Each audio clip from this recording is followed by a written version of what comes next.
All right, everybody. Welcome back to AIMBOT. So we didn't have random number generation earlier tonight. That's okay. Skybill's just away. And it'll resume in 2 weeks before my next AIMBOT show. But Skybill's herself will be returning tomorrow with Mercy Kill at 7 p.m. Eastern. And a couple more things before we get started. Summer Games Done Quick is coming up. So like June 26th to July 3rd. Prize submissions are open right now. So go to gamesdonequick.com for more info on that. And Flame Fatales will be having its next all-women speedrunning event, Flame Fatales, in late August. !FF in Twitch chat or gamesdonequick.com/Flame Fatales for more info on that. So, with all that said, this is a kind of a special show. So I originally, when I conceived of AIMBOT and pitched it to GDQ, I was like, I want to show off a bunch of different, I usually try to theme my episodes around a type. So I had like the wave shooters with Team Fortress 2 and Call of Duty Zombies, at the Call of Duty show. I had the Source block where I had Half-Life 2, and Titanfall. But I've always really wanted to do more like runner showcases, because in the FPS scene, there's a lot of people that just switch between a bunch of different games and they're good at a bunch of different games. So the first one I did was PMC Trilogy way back when. I think that was like the second show that I did. And ever since then, I've been searching for someone else to come on and do it. And all I can say is that Maxi Lobes is the one. It all lined up right for me. So we can kick it over to Maxi and he can start showing off all his runs. So Maxi, go ahead. Hello. I am the man. I am the Maxi. I am the runner of the hour, or well, the next 3 hours. I have 4 games to show you all tonight, and we're going to be starting with one of my favorites, which I've shown off before, F.E.A.R, which is a bit of an underrated gem when it comes to first-person shooters, because a lot of people think it's a horror game, but most of the mechanics are it's just a first-person shooter game. It's just dark and a little bit spoopy. So, but super cool speed game. I'm going to show off the any percent, the best category. Glitchless is cool as well, but any percent that's where all the cool stuff happens. And obviously we're going to be playing on the lowest difficulty because fast. Very fast.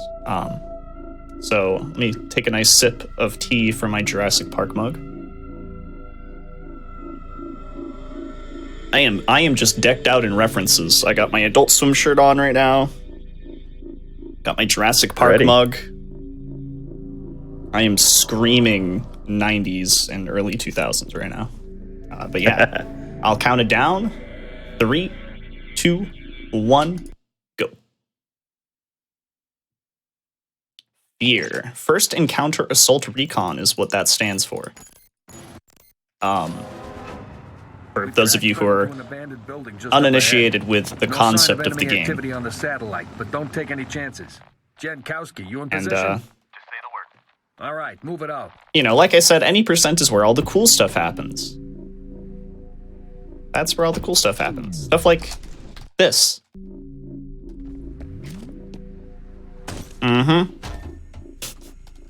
Perfect. Don't worry about that too much right now. That was just a small example of something we call a quick port, but I'll go into more detail about quick ports later. First, I kind of want to discuss the game. Also, spoopy. First Encounter Assault Recon. It's basically just an elite squadron of units for the, I guess for like the U.S. government that it takes care of high-profile situations, stuff that I guess like a SWAT team wouldn't be able to take care of because too scary, or too dangerous. I don't know. So essentially, Point Man is the most gifted, I would say, because he can go into slow-mo. This game has bullet time. He can bend time and space. That's why he's the main character that you play as. But he doesn't really have a name. He's just called Point Man. Yeah, I know. Awful name. But anyways, he carries that through all 3 games, doesn't he? He does. Which I will be showcasing F.E.A.R 2 after this game. F.E.A.R 3 we don't like to talk about much. The dead man's name was Charles Haberger. Just because I remember him. Yeah, it wasn't made by the original team, so they kind of messed stuff up a bunch with the canon and the lore and whatnot. Anyways, this is Paxton Fettel. He's one of the antagonists. He is a superhuman-esque life form resulting from the Project Origin, which is special science project to create superhuman life forms that will telekinetically be able to control synthetic soldiers into battle instead of human lives. It's actually, this game's like story and concept is really good and pretty ahead of its time.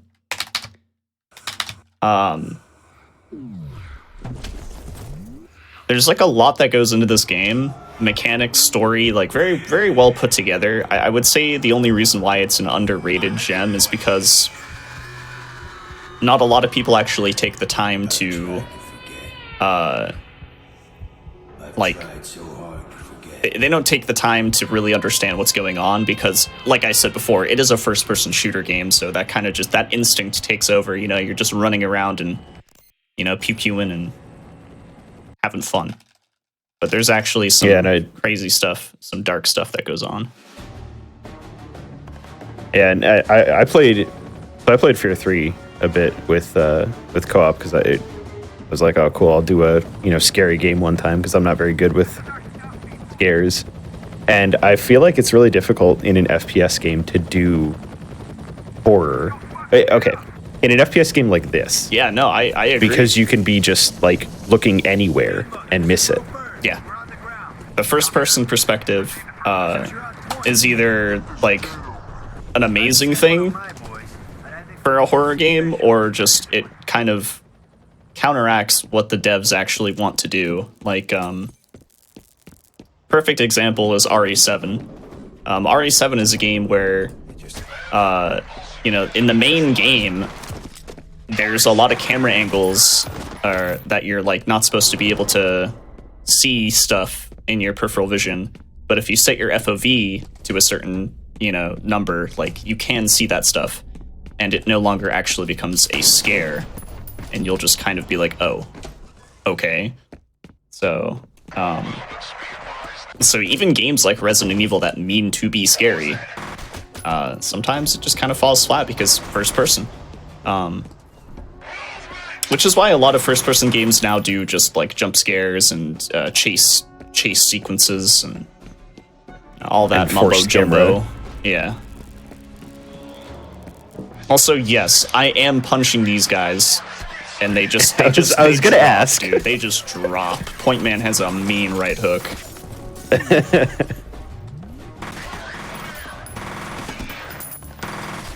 Yeah, it seems like you're just kind of running through them and running at them.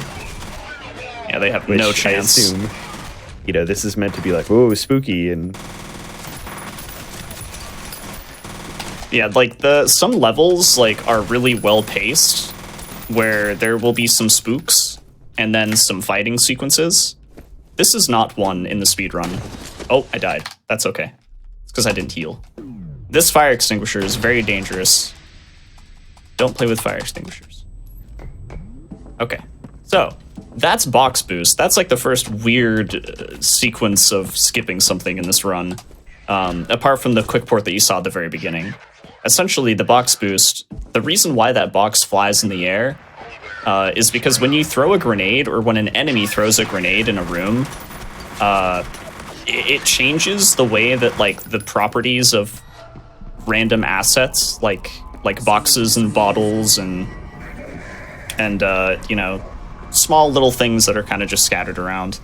Like, it changes the way that they interact with like the environment and stuff. And like one of those things is literally just gravity. So grenades make it so that props and stuff just fly in the air rather than dropping back down to the floor like a sack of potatoes. Therefore, we ride the box. We ride it to victory. Is this based on a certain engine? Because I feel like I've definitely heard of that type of thing in other engines. It's funny you say that because you mentioned PMC Trilogy earlier.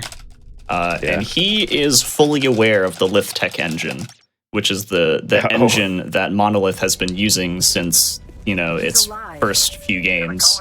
And it still uses the Lithtech engine for the Middle-earth games, and it'll probably still... They'll use the Lithtech engine for the new Wonder Woman game they're making. So, yeah, really, really impressive engine that they worked with. Especially for this time. I would say nowadays it's a pretty standard looking type of engine, but it works pretty standard. But back in the early 2000s, the Lithtech engine was very impressive. But with having your own engine and being like the only company to work with it, there's obviously going to be quirks that other people aren't going to find for you. So yeah, the Lithtech engine can be very buggy. As I say that as I am now literally floating in the air after, thrusting into a ladder. This is just how F.E.A.R speedruns go. You just break the game entirely. But the way that I'm floating is the whole thrusting into the ladder thing. You basically press use and jump at the same time on a ladder, and it creates this weird confusion of your y-axis, z-axis. I don't know which one it is, but I think it might actually be the y-axis.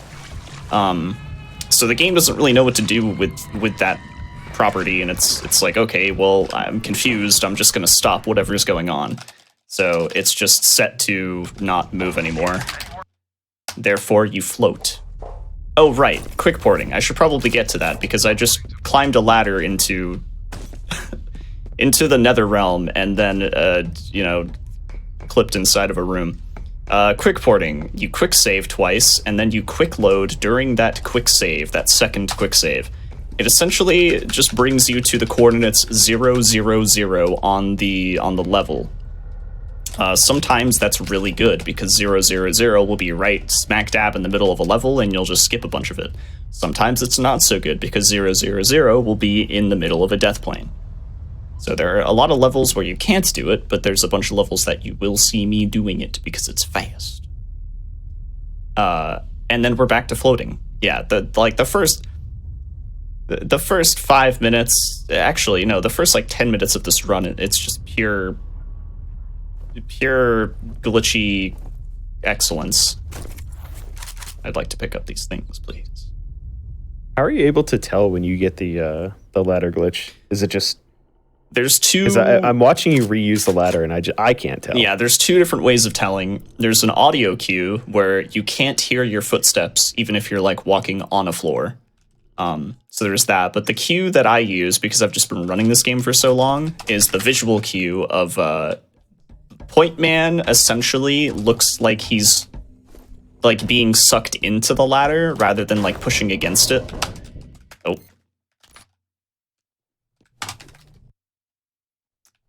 Oopsie, I fell into the poopy water. This is the sewer. Oh my god. Okay. Yeah, this level's called Bad Water. It's one of the fastest levels because of this very silly skip that has a lot of platforming that I am not doing correctly. There we go. Okay, got it. That level just looks like a fever dream, honestly. It's really cool though to know that there are levels in this game that take minutes usually, solid 5 to 20 minutes based on how you play, and then you get done in 12 seconds. I need this man to move. This synthetic being. Okay, there we go. That was clean. My microphone isn't old and dirty. What do you mean? What do you mean? I just can imagine golds for every level are pretty wild. Yes, yeah. It really goes for some like super unsafe stuff. There is this game has actually come a long way the past 2 years. Yeah, I was gonna say, I think I remember BT speedrunning this in like what 2018 for GDQ. I think it was 2017, 2017? I believe. And then I did the run at 2018 SGDQ, I believe. The famous one with Brian Otto and KZ for. Yes, that was a good time. Yeah, BT ran this on the unpatched version, which is slower because when they patched stuff, they ended up breaking more stuff. Quick porting is not in the unpatched version. So a lot of people look at... Huh? Yeah, I know, right? I don't know how. I suppose maybe it was like a dev tool that was implemented or something, and they just didn't take it out of the game, and it's just there now. So you can't quick port on unpatched. So yeah, this is a patched version of the game.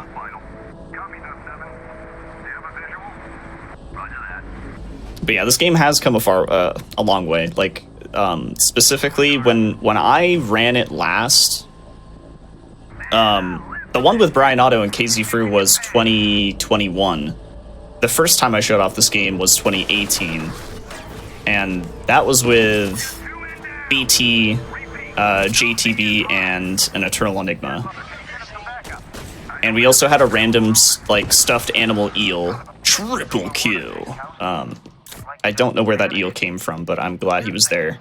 But yeah, it's come a very long way since those runs, because two specifically, two runners, Draga and Samir, kind of just popped out of nowhere and started running this game a lot. A lot. And they started getting very impressive gold splits, started getting very impressive PBs in general. They're both really, really good at this game. So while I was kind of taking a break from it, they were just tearing it apart. To the point where, you know, there were new strats being formed, new ways of doing skips, which I'll show off one, because it's very silly. So now, you know, what was thought to be a very, very good run, getting a 48 in this game, like the 48 was like the dream for a lot of runners. Now it's a 46. Like, getting sub 47 is the dream, so. And like 2 minutes is a lot for this type of game. Yeah. Even with the gold splits being, like, the sum of bests were obviously very low still, in comparison to what we were all capable of, clearly, but yeah, 46 sub 47 is the world record at the time. We'll see if it gets lower. And is that in-game time or RTA? It's technically in-game time. It's like it's RTA without loads, but yeah, the quick saves are also removed. Because when you quick save in this game, it doesn't actually like just quick save and continue. It just, like, the game pauses entirely. Very it's very common for strange, you know, yeah, it's very common for these types of games, I suppose. Now, time for the infamous skip here. It's got a few names. Originally, it was called Chester Skip. Oh, well, you know what? You don't want to... Blowing up is good, but not if you're going to die doing it. There we go. Perfect. Beautiful. Second try. Second try, boosting myself through the ceiling with a tile. And now we're just going to kind of edge walk a little bit. I'm going to be safe here. Beautiful, look at that. So that is, if you're an OG, I guess you would call it Chester Skip, but I call it Norman Skip. Essentially, Norton Skip, rather. Norton Mapes is the character in this game that kind of he's kind of infamous for being the guy who is just like he seems like he's just a tech loser working at this company, but he ends up being like an evil genius mastermind, which is really funny because he's just like this big guy with a Hawaiian shirt and jeans, and he eats cheesy poofs. And can't trust him. Yeah, exactly. Yeah, and funny enough, the cheesy poofs in this game are actually a South Park reference because they're called cheesy poos, which is really funny. But now after doing Norton Skip, we're gonna do. Well, we just call this gate clip, but like I don't even know what to call this anymore. Sometimes you're like. You're quite literally shoving yourself through a gate. It's like, I guess you're kind of clipping through it. You're phasing through it. You're mashing through it. I don't know, dude. It's a thing. It's a thing. And then this is Bishop Skip, which might take a few tries because this ledge is really finicky. Essentially, you're not supposed to be able to jump on this ledge.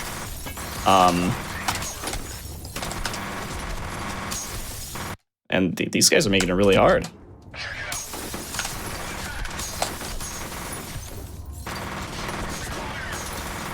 There we go. Oof. It's a nasty uppercut. So this is Bishop Skip. Bishop is one of the employees here at Armacam, which this is the second part of the game. This is the Armacam building. The Armacam's the company that did Project Origin and created the Superhuman and Synthetic Soldier stuff. The reason why it's called Bishop Skip is because Bishop is an employee who actually gets a bomb strapped to him, and you have to call the bomb squad, which leads to like this really slow escort quest. So even though Norton Skip is like way flashier, it actually doesn't save as much time as Bishop Skip. Bishop Skip is huge. It's massive.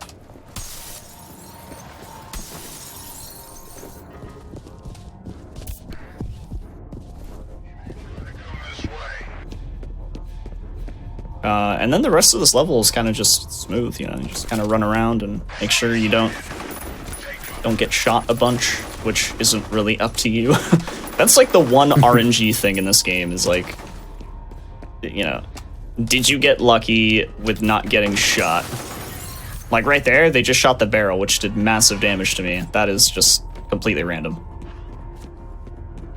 Yeah, is the difficult? I'm guessing the difficulty increases how much damage the enemies do. No, this game actually has no system like that. It's just, you just pick a difficulty and it's just set. Which is nice. Well, no, like, if you play on a harder difficulty... Oh! You know, the enemies, like, do more damage, or are they smarter? They just do more damage. Like it's like, they didn't really do a whole lot for the harder difficulties. They just said, alright, do more damage. Done. Which is fair. Kind of that more arcadey feel, right? Yeah. So yeah, harder difficulty is just everything just does more damage to you.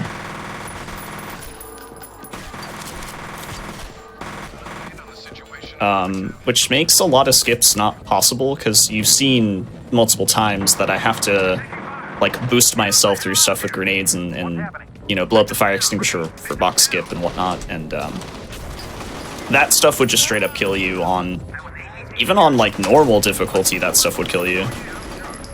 Oh, so even self-damage is increased? Wow. Yeah, everything that does damage to you is increased. Except for fall damage, I believe, is not I had to wait for those guys to open that door. That was kind of funny. Yeah, fall damage I think isn't affected.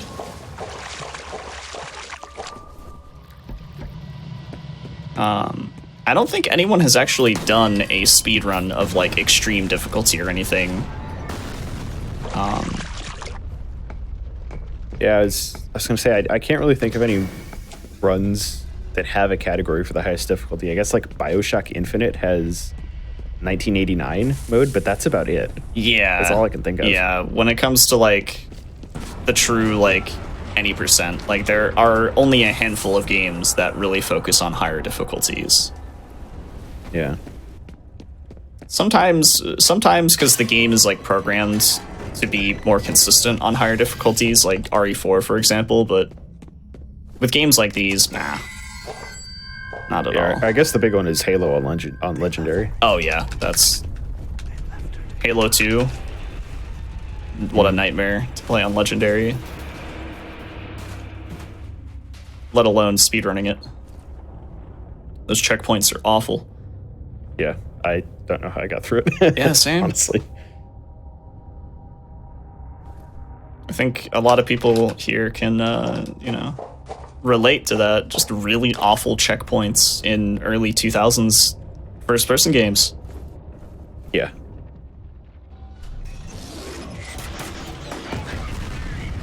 Okay, Did we just collide grenades? I don't know what just happened there. The enemy threw a grenade, I threw a grenade. Gonna have to wind that back. I'm gonna need a replay of that later. Luckily, our incredible tech Richard get a clip of that probably. We need that. We need that wind down 0.25 speed.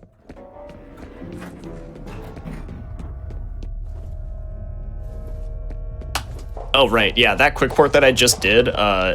This level essentially makes you go in a big circle, and the quick port just brings you to the end of the circle. Visualize that however you would like, but that's the only way I can explain it. Because you're probably thinking, but Max, there is no end to the circle. Well, tough luck. There is now.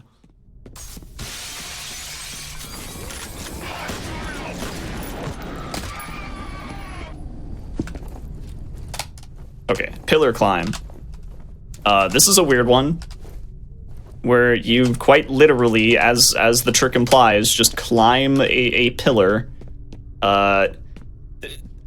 The way that it's built is like there's multiple like layers of that texture, like the diagonal one that connects the two other ones that are at like a 90-degree angle, and you just jump on them, and they just it's odd. It's very odd that you can do that. Or like elevators and like Dishonored or whatever. Yeah, yeah. We'll probably I'll be showing that off like again later, but it'll look a little different. But yeah, pillar climb. So wild how much like other games you'd be like, oh, this is like that trick in this game, that there's so much cross-referencing in FPS speedrunning. Yeah, which, you know, I think it's because like a lot of first-person games influenced each other so much. Yeah. Over time, you know, they want to have like similar designs and similar mechanics and whatnot.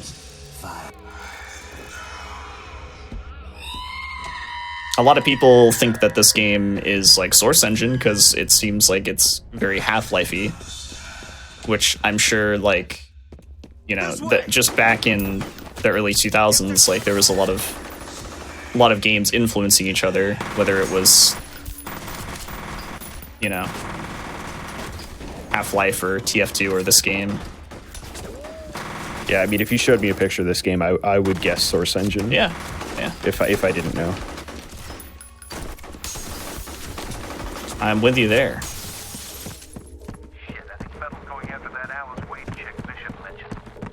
Not really a whole lot to explain in this level. There's no tricks or anything. You're kind of just cruising.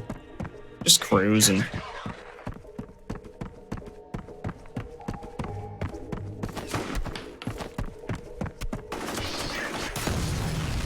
How much does health management come into play for stuff like this? Like, were you worried about? Are you ever like worried at a point where you might run out of medkits, or you know, an enemy has to like not shoot at you at a specific point? The route that I'm doing right now, not really. Like, there's not too much worry. There's a couple of levels in a bit that can be a bit sketchy if you know, if the AI really practiced an aim lab earlier and really warmed up, they might shred me. We'll see, but they shouldn't. They shouldn't. That's the key word. But there is a strat that I don't do in marathon runs where earlier you saw me turn the valve to turn off like a pipe because it was on fire. That is not like necessary. You can actually slow-mo you can just like slow-mo medkit abuse your way through the flames. But the problem with that is that you end up just using all of your medkits, which makes the next portion of the run very risky. Yeah, you just have to rely on not getting shot, I guess. Exactly, yeah. That's like I said, that's something that the two runners that I mentioned earlier, Drake and Samir, they've implemented that. Because you kind of need to do it now. Any little bit of time save is helpful. Yeah, for sure. So this is the only level where we quick port twice in the same level. The first time we wanted to quick port because we wanted to teleport ourselves up to the top floor without having to wait in the elevator. But we can actually grab this ladder and then quick port again to climb the ladder out of bounds to get to an even higher point where we avoid having to climb a bunch of other ladders, essentially. So that's pretty neat. It's always really silly to like look at Point Man just climbing on nothing out of bounds. It just looks so silly. Imagine a third-person camera on that would be great. Yeah, no, I've always wondered, is there like a boundary break episode or something like that? I've never looked into it for this game. I need to check that out. Point Man technically doesn't have a head. So, like, you can see it on his shadow? You can see it on his shadow, but he just doesn't have a head. It's just not there. Like, if you were to go in third-person camera, it's just not there. Huh.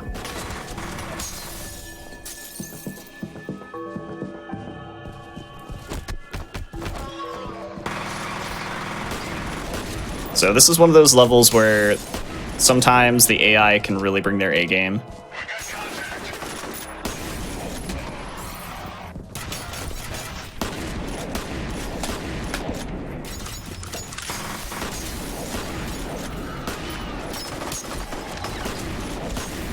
You're not one of them. So this is Alice Wade. Alice Wade is the daughter of Harlan Wade, who is the creator of Project Origin, or like the lead director of it. And he like essentially like the source of like why this game has such a dark story is actually because of the idea of him basically sacrificing his youngest daughter for the project. Yeah, right. Which is why the scary girl of this game is named Alma Wade. Let's go get my dad. You're not going anywhere but a safe house. And like most people who haven't played F.E.A.R, if they know of F.E.A.R, that's how they know of F.E.A.R, is because of Alma. The scary little girl trope. I'm definitely one of those people. I haven't played F.E.A.R 1 or 2, but I know about Alma. Oh yeah.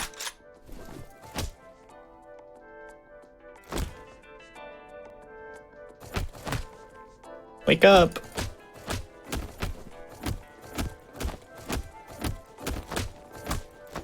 Yeah, if you slide kick into somebody's big toe in this game, they just die. That's it. Game over. Don't mess around, do you? All right, get out of the elevator. There we go. The Doom boot, but Doom boot? I actually don't remember what game that's from. Doom Boot? I'm outing myself as a Uh-oh. never played Somebody's classic pressing the call buttons. boomer Get shooter ready. gamer.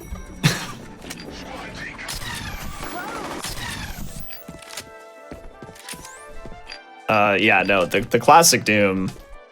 I don't remember Doom Boot.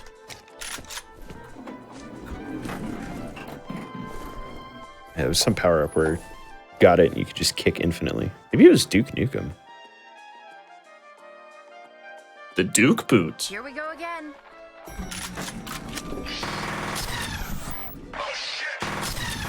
Oh, I missed on the sick Collat headshot there. Oh god, I'm throwing. Okay, we're good.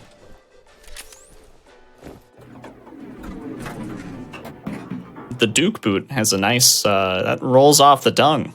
I like that. But for some weird reason, now I can't stop thinking of Resident Evil Village's Duke, but with like really big boots. Just running around kicking people. That's the new DLC. Can't wait.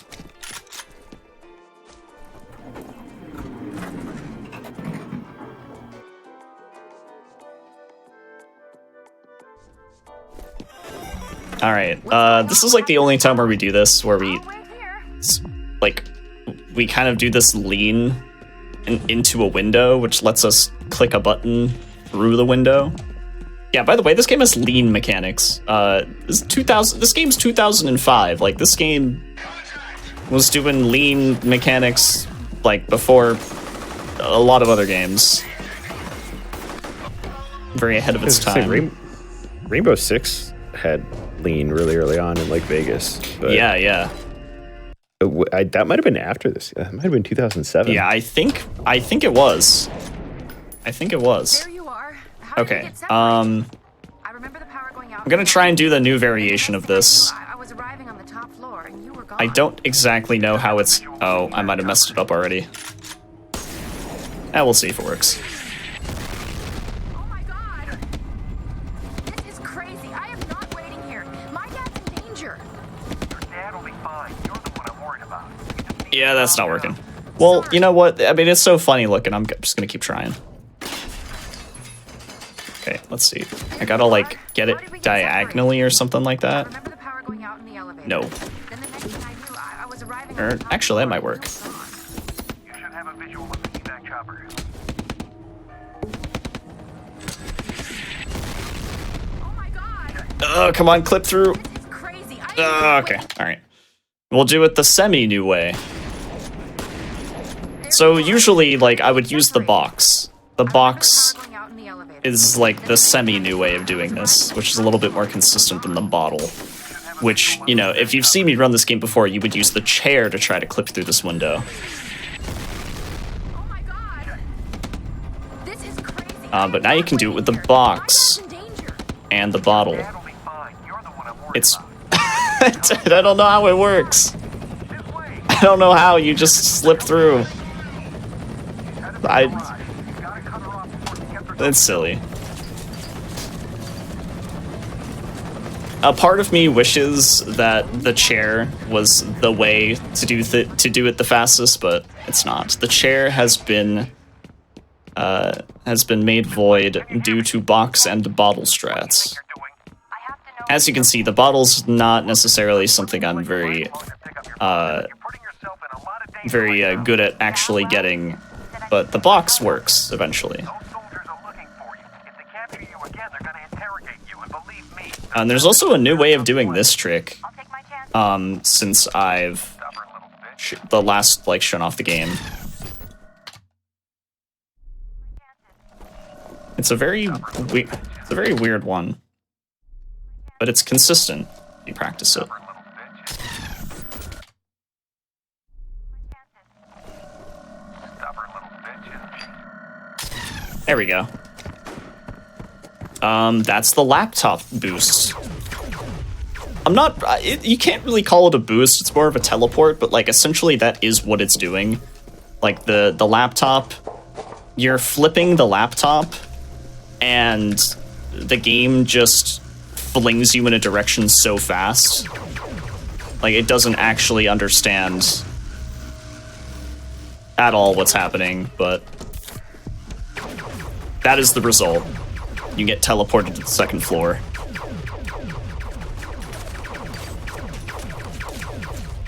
Oh, and by the way, I have no idea if Monolith, like, got permission to use Alienware laptops in this game. But yes, that was an Alienware laptop. It's questionable. One of those beg for forgiveness moments. Yeah, yeah. Rather than ask for permission. Yeah. But Alienware, we showed off your finest laptop. You know, the one that doesn't break if you shoot it with laser beams. The true strat is putting it in the game, not telling them, then sending them an invoice for a promo. Oh man, I wonder how that would go. I wonder what the answer, what the answering email would be.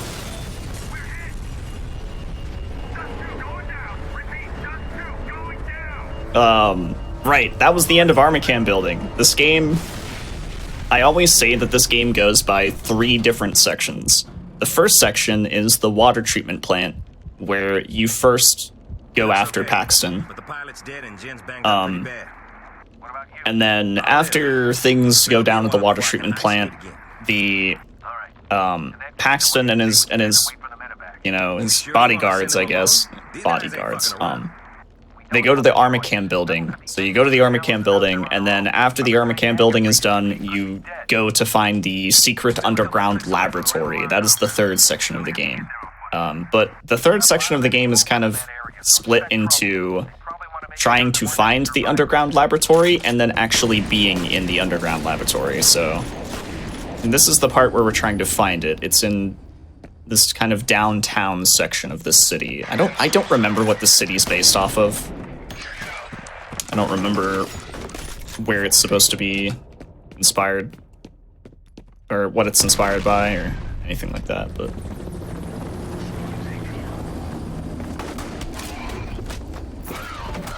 There we go. Just gotta punch my way through those guys, and then we're gonna do a cool little grenade throw strat, where we throw the grenade right before this guy spawns. And then he kind of just pops into existence, the grenade blows up, and then we can get through that little gap there. And this is called window skip, which it's not really a glitch, it's more of like an exploit where the devs, you know, put collision on that little section outside. You're not supposed to do that, but like it's there. So you just kind of jump over a couple of gaps and then go through a window, and that actually is a pretty big time save. And then we get spooky section with Alma. In the 90% run, you skip a lot of these. Like, if you play this game casually, like, this game's actually really long. Like, if anybody here is like, oh, cool, like, I've never played F.E.A.R, this looks interesting, I want to check it out. Like, trust me, there's, like, no spoilers in this run. It's... Other than, like, some story stuff that I've explained, which has been pretty minimal, by the way, because there's actually a lot to the story. Yeah, I suggest checking out this game. Like, it goes on sale, like, every October. When they do the spooky game sales, it's like $5.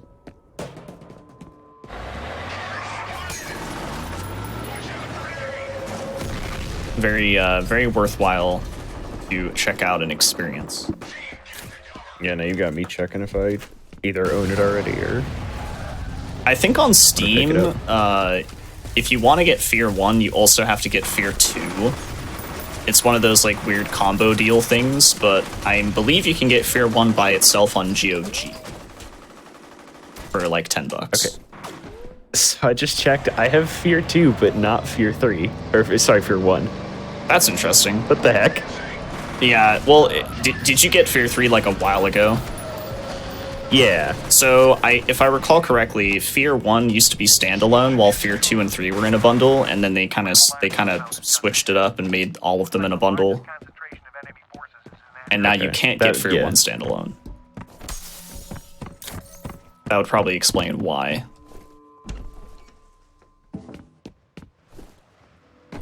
Oh, right, another new setup for an old trick. Oh, okay, well, the part where Point Man gets ran over is not part of the new trick. There we go. There it is. So like that drain pipe right there. I guess you can climb it like you can do with the pillar climb and the climb that I'll show off later, but yeah, somebody just randomly came into the Discord and was like, hey, you guys know you can climb this? And we were all like, what? We don't have to do like the sketchy windowsill strat anymore? Sick. So yeah, but I'm having trouble remembering the runner's name. But yeah, that's a cool little trick to get over the truck.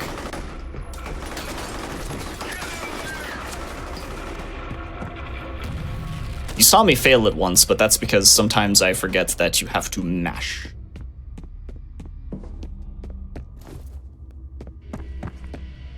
Must mash.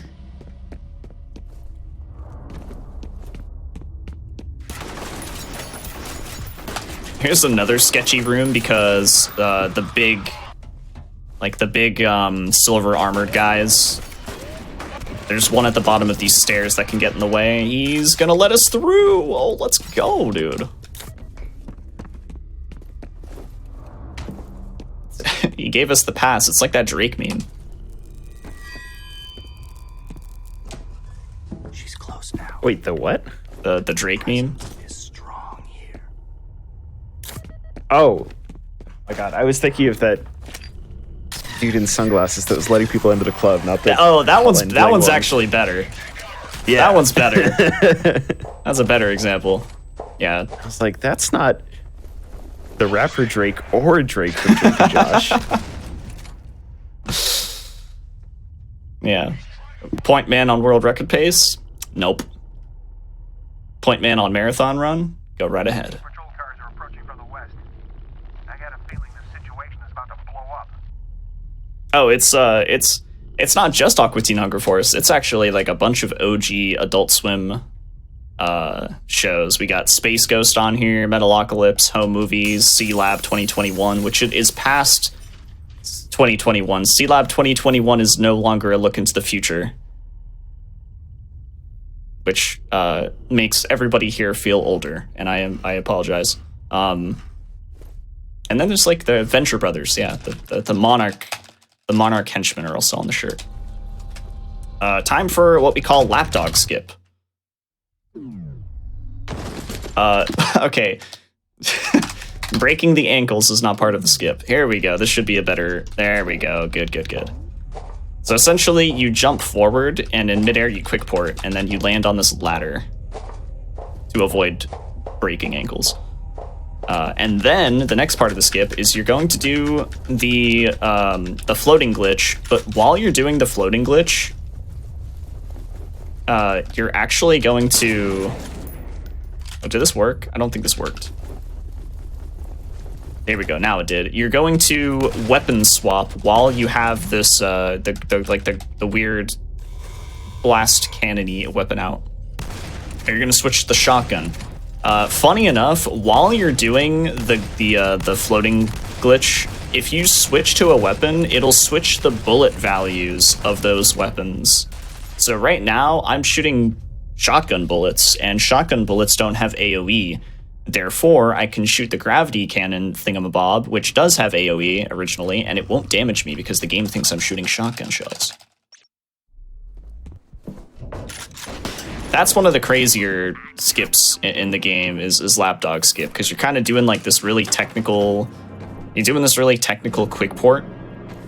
And then like grabbing a ladder to avoid damage, and then you're doing this one trick that isn't used anywhere else, which is switching bullet values. It's... Yeah. It is pretty cool. And then right here, we're just going to quick port while climbing a ladder to skip the entirety of this level, which is usually quite long.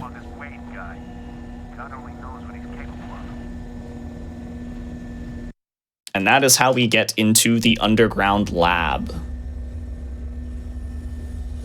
where this is. This is where Alma Wade was being held captive, essentially. And we are going to skip probably like one of the most important sequences in terms of story in the game. So this is called the floppy boost, aka the flop. I'm gonna take this floppy drive. Quick save twice, actually. I think this should be good. And we're gonna grav cannon the floppy drive. Got it, first try. Woo! Yep, grav cannon the floppy drive and literally ride it through the air to get to this other side of the room where the elevator is. Which skips a whole sequence with like Paxton and Fettel and like this, you know, the really trippy other world sections.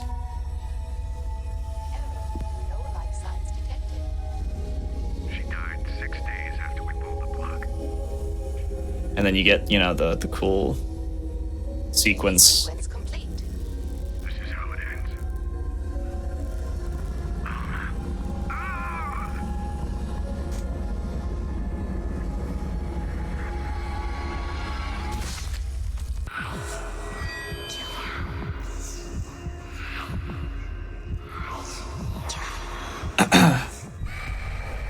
Spoopy.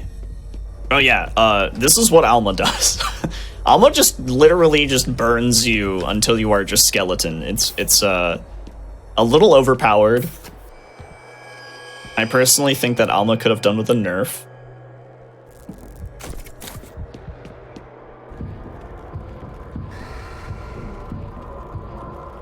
A little too much, a little overkill. Frame data is a little strong. Mm-hmm. You know, people would be throwing a fit if she was in Super Smash, right? Throwing off the meta. I'm surprised there is horror game representation in Smash at all. Like there's Fatal Frame rep, which is wild. Yeah, it's because Nintendo owns the like partial rights to Fatal Frame. Oh really? Yeah, Okay. yeah. They Tecmo like signed a deal with Nintendo back in 2006. I want to say.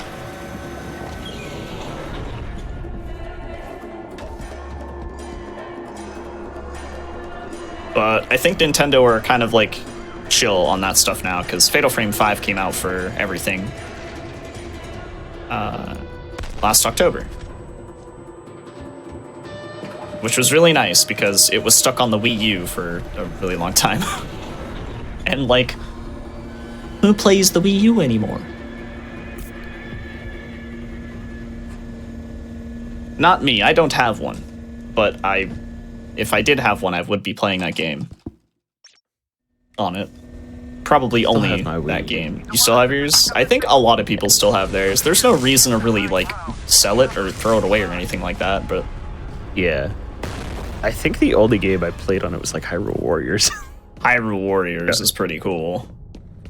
Yeah. So that's a cool game.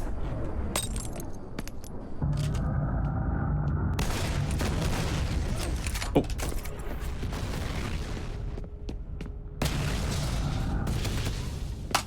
Little strat here. We're gonna grav cannon these boxes, and that's going to allow us to skip the tiniest portion of that room. Like it's probably the tiniest skip in the game,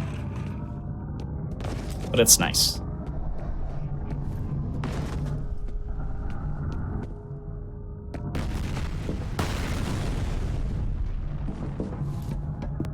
Oh, okay.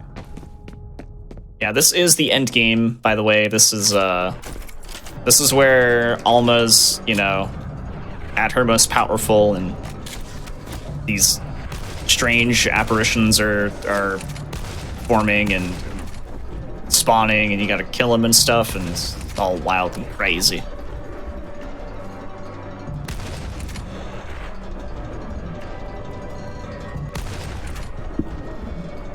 But the thing about this section is that when you saw me do floppy boost, something that I fail to mention sometimes when I do marathon runs of this game is that when you do floppy boost, you're skipping a portion of the game that strips you of your weapons.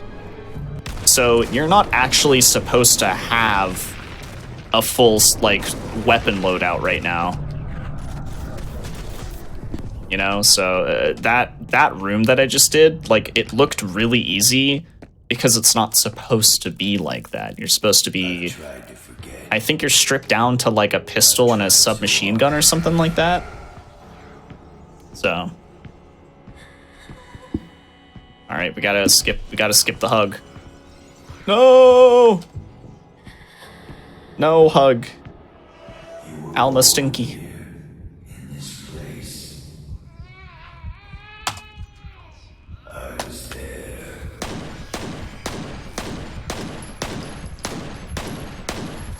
Hopefully I aimed at the right spot. I did. So essentially, like, when you're doing this room, you just kind of want to, like, as soon as you activate the first white screen, you want to go back into the hallway from where you came, and then aim, like, at the middle of the screen and try to control your recoil as much as possible to get as many headshots as you can. And then if you did things correctly, it should only take 2 or 3 headshots when she reappears. Oh yeah, this cutscene's very broken if you mash jump. I don't know why. You can just be a nuisance now. Oh, there we go. Point Man's here to cause problems. Absolutely. Point Man, he doesn't mess around, but also he totally does. He's far too powerful to not mess around on the job. Gets carried away.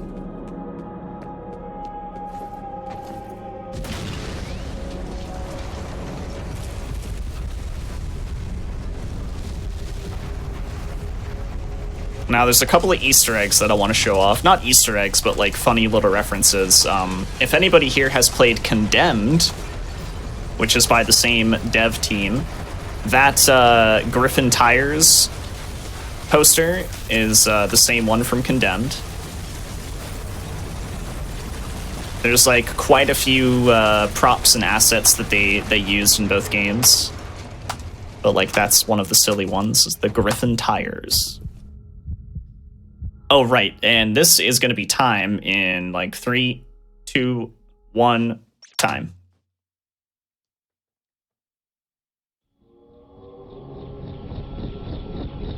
That's F.E.A.R. any percent. There he is.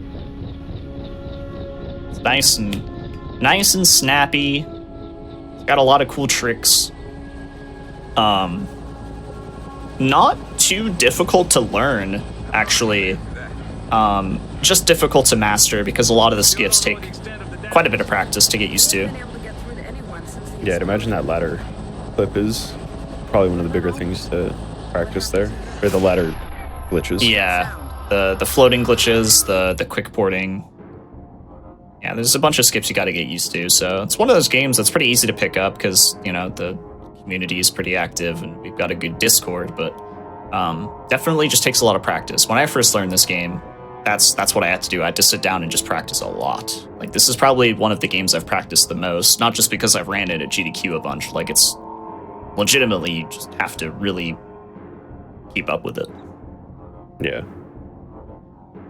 But yeah, that is F.E.A.R. 1. All right. Now we're going on to the sequel. Yeah, we'll be going to a quick break to let you get that set up. And real quick before we go, just want to let everyone know that your subs, gift subs, Prime Gaming subs, and bits during the month of June 15th to July 15th, I believe. I need to actually check that before I just let it rip. Yep, June 15th to July 15th. We'll be going to Doctors Without Borders for the charity. But until then, all of that helps support the HotFix content that we make. And that goes on here weekly at 7 p.m. Eastern and weekends at 1 p.m. Eastern. So feel free to sub if you want to support us, and or if you just want to hear the music in the break.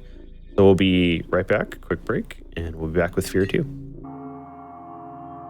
All right, welcome back, everyone. For some people in the chat that were talking about it, this is going to be the F.E.A.R 2 run by Maxi. But if you missed the F.E.A.R 1 run, you can go to youtube.com/gamesdonequick if you want to see reruns of this or of any other game that's going to come up tonight. And if you're watching this on YouTube, go to twitch.tv/gamesdonequick to see our live content weeknights at 7 p.m. Eastern and weekends at 1 p.m. Eastern. So Maxi, F.E.A.R 2. What's the major changes here? So F.E.A.R 2, obviously, because it's a sequel to F.E.A.R 1, it's got to keep its identity. But I'm pretty sure the developers, they had a feeling that games, especially first-person games, were kind of changing, because from 2005 to 2009, when this game did come out, the big popular first-person games and third-person games came out with, super flashy stuff. It was getting more sci-fi, and then you had like Call of Duty, which was just massively popular with multiplayer. The online services were getting better, and so a lot of ideas were kind of changed for F.E.A.R 2. And even though it pretty much keeps its identity, there's a lot of things that you'll see visually that you'll be like, oh, like this is clearly inspired by more than just its original first game. So I'll kind of point some of that stuff out as well as we go. But F.E.A.R 2, any percent yet again, a lot of really cool skips, very different from F.E.A.R 1, which makes it pretty interesting in itself. F.E.A.R 1 and F.E.A.R 2 being very different from each other is a really nice thing, because even though they still remain the same type of game, they have different types of glitches and skips. So I am going to go ahead and give you time soon. 3, 2, 1, and go.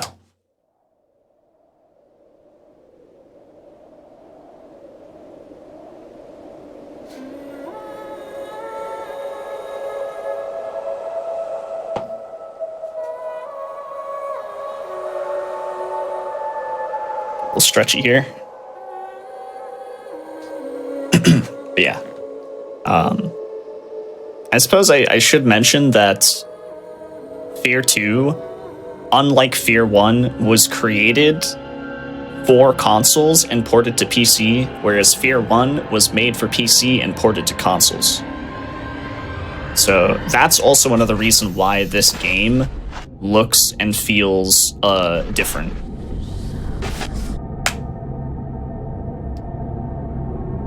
We are playing the PC port, of course. So, start out with this cool little introduction with the infamous Alma. And you don't play as Point Man in this game. You do not play as Point Man. You play as Sergeant Beckett. There's a jump scare coming up here. I just want to let you know, so like you're not like, oh my god, it's coming like right here. I warned you. If you get scared, like that's on you. I didn't.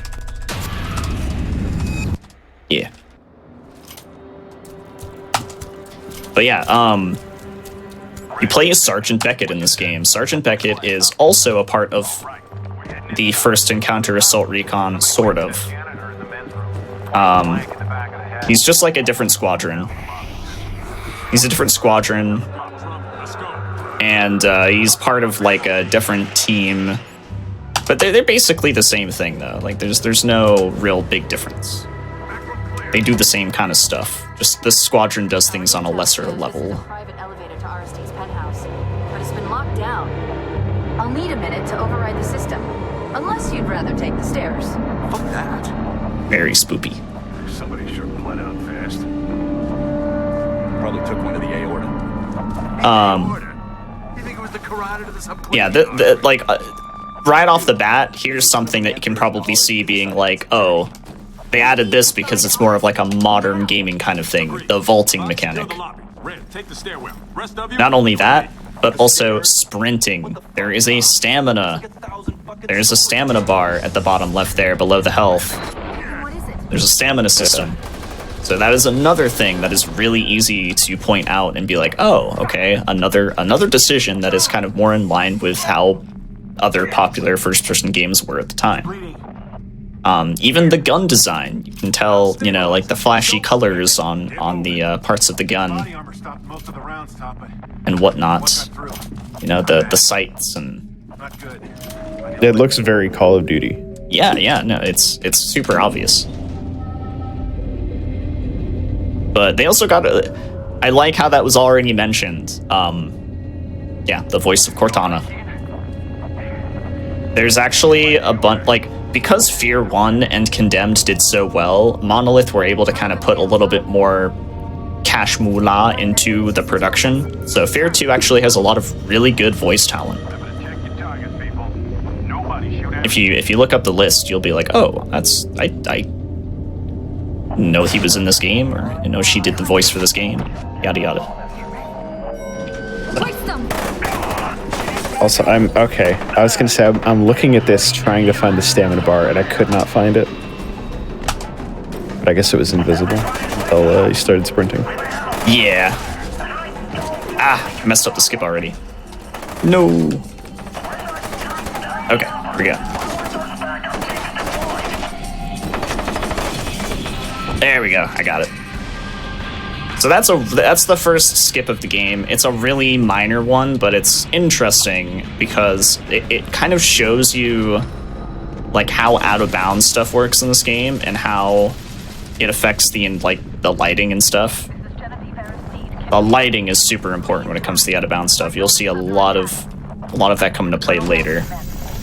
Bloodthirsty bastard that cleans up messes for the board of directors.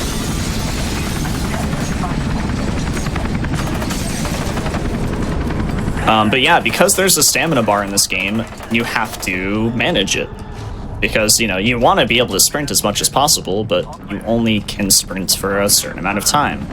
And the way to kind of circumvent losing all of your stamina just constantly and then just only walking is what I'm doing right now. I'm jumping a lot. I am jumping because when you press the jump button, your stamina bar stops depleting instantly. But what's really odd about that is that you don't stop sprinting instantly. So there is like this tiny, like very, very small bit of time where you're still sprinting, but you're not losing stamina because you pressed the jump button. So that is how I'm going to be managing my stamina.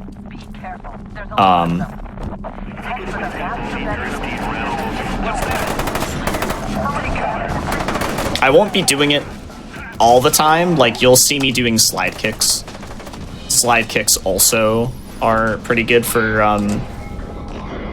stamina management because you can kick open doors. You'll see a lot of door opening with kicks. Steal my daughter away. You knew it would come to this. We both knew.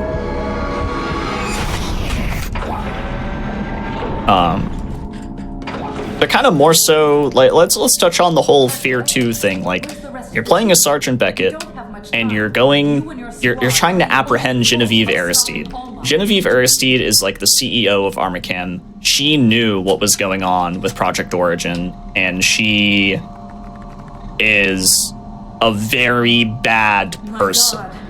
She lied a lot and twisted a lot of things, and it's just very bad. So it's very funny because Point Man learns all of this in F.E.A.R 1. So you, the player, if you've played F.E.A.R 1, you see Genevieve Aristide here, and you're like, okay, can I shoot her? And the game is like, no, Sergeant Beckett doesn't know. So very interesting way of kind of going about a big story element and forcing the player into a different perspective.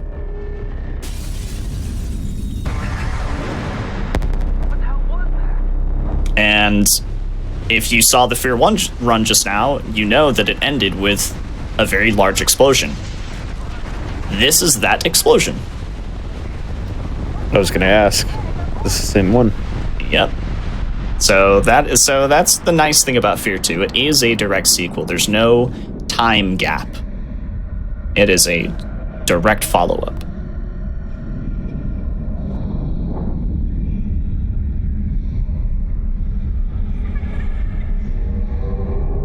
And yeah, very, very good for 2009. It's a very good looking game. The PC port helps, but I remember the lighting being like really, really praised. yeah, that's the Lithtech engine, baby. Good engine. Do a little cutscene skip there, and then we wake up in this part of the facility. I forget some of the areas, but we wake up, we relink with comms.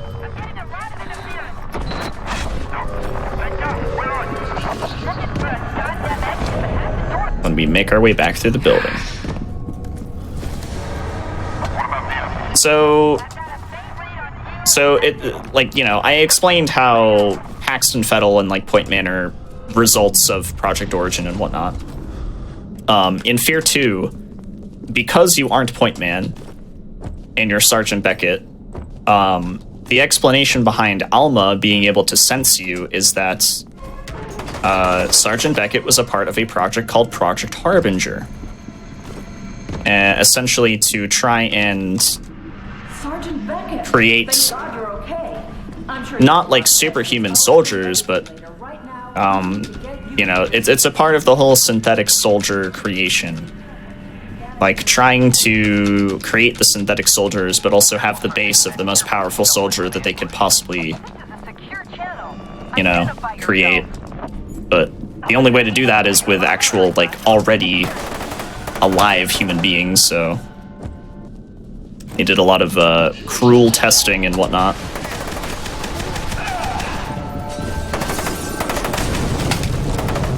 Okay, we're gonna do a little bit of killing here. Just because we need some of these enemies to be dead for this next section. Those gibbs.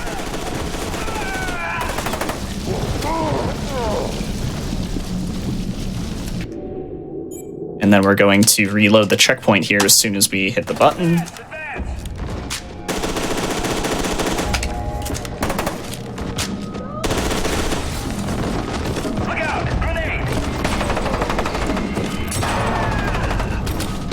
That should be it. Let's see if we get a good elevator. Yep, we did. Nice. So the reason why I had to kill enemies there is because this game, in this section, the elevator will only actually activate when you've killed certain enemies in that room. And then after you press the button, you also have to kill like a certain amount. Like it's a very odd like flag system. You know, you have to have certain flags checked for the elevator to actually do its thing. No shit. How did they not see you disappear out of that elevator? That's a great question. The door opened and they were there. They were there. They didn't shoot. They were like, suspicious. Someone used this elevator. Sergeant Beckett's got that 100 stealth.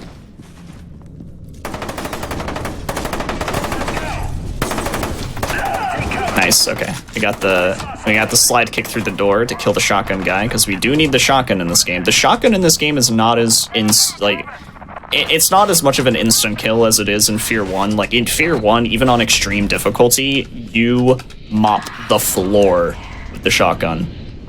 This game, not so much. The shotgun's very good. It's just not as powerful.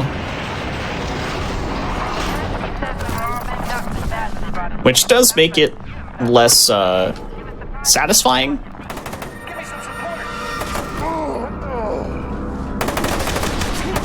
Definitely lose a little bit of the satisfaction.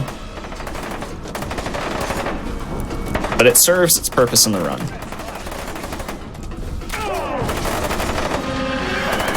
And we are getting damaged quite a bit, but we're living. We're living.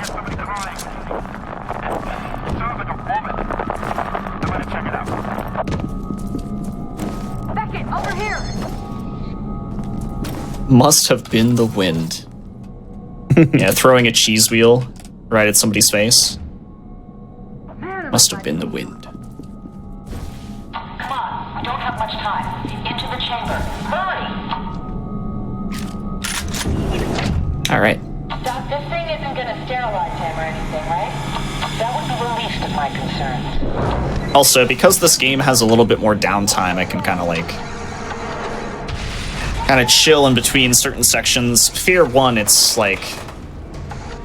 there aren't that many breaks. It's pretty non-stop action, but this game, there's a couple of sections where you just get to take a breather. I guess I've got a couple of questions for you if you got some time. Go for it. So, like, when you're picking a game to run, because I know from following you and watching your content that you run a bunch of games. Yeah. How, like, what draws you to a game? Is it when you first play it, you go, this would be cool to run, or is it you see someone else run it and go, I want to pick that up? You know, sometimes it's the first one where I like this game and F.E.A.R 1 were both games where I replayed them. Like F.E.A.R 1, I remember I played during a marathon that I streamed in like 2017. Like it was like October 2017 or something like that, and I was like, wow, I forgot how fun this game is. And then I was like, you know what? I think these mechanics would probably make for a good speedrun. Let me go check it out. And then I saw that it was so broken. And I was like, okay, I gotta learn this. Like, I have to. This is way cool. And it was also one of the first-person games that I learned. Which I wanted to get into FPS speedrunning because I wasn't really doing much of it at the time. Also, I killed all those guys for shotgun ammo. But yeah, I was running Silent Hill 2, Resident Evil 4, Jet Set Radio, and Devil May Cry, I think, and Devil Kings by the time I played this game and wanted to run it. So no first-person shooters yet in my library of speedruns. And I was like, you know what? F.E.A.R would be a good start. You know, it's still kind of horror adjacent enough, even though it's mainly like first-person shooter mechanics in the speedrun. So I just found it would be a great pick. And F.E.A.R 2, I picked up, funny enough, because Monolith actually held a speedrun tournament. Yeah. Where I remember PMC tweeting about that. Yeah, you would try to get the best time out of everybody in one of their games, and I got the best time in F.E.A.R 1, F.E.A.R 2, and Condemned. So I have all 3 of those posters hanging up on my wall. And nobody else in the entire planet has them, just me. So that's a bit of a flex. But yeah, that's how I learned F.E.A.R 2 and Condemned, is because of that tournament. So yeah, so that's like an example of the rare occasion where I'm like, oh wow, I really want these posters. I'm gonna do this.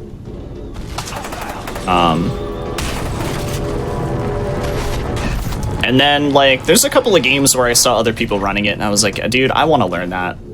Like, this is one of my favorite games. I got to do this. And one of those was, funny enough, Trihex's Jet Set Radio run way back when.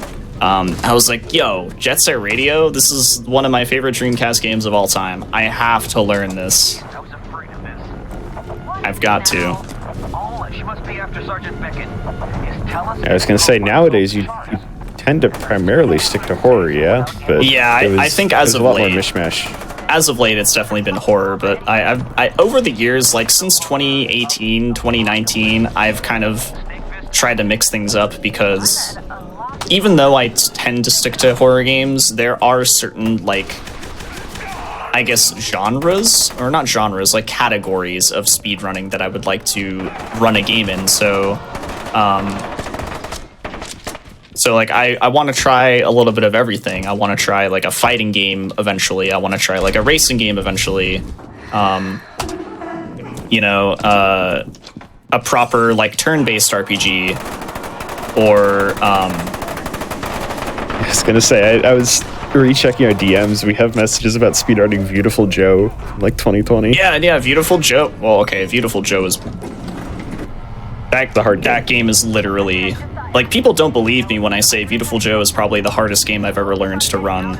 Not because it's, like, hard to learn or hard to, you know, run generally as, like, a beginner, but if you want to be, like, top level in that game, it's absurd how good you have to be.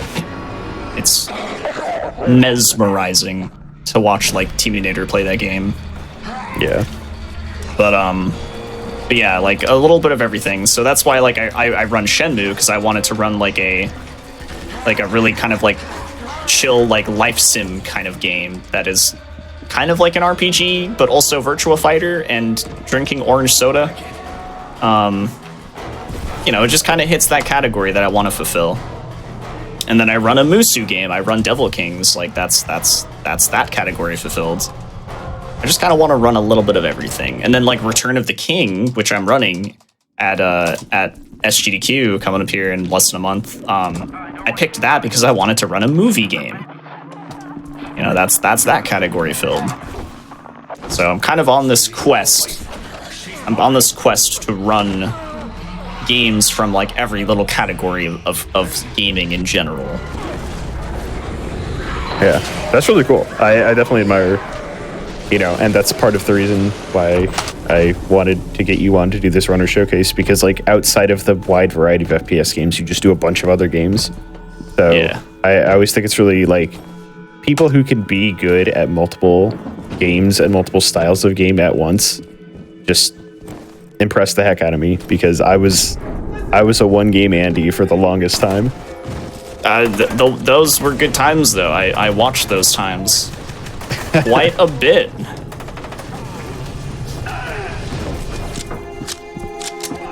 Which, I mean,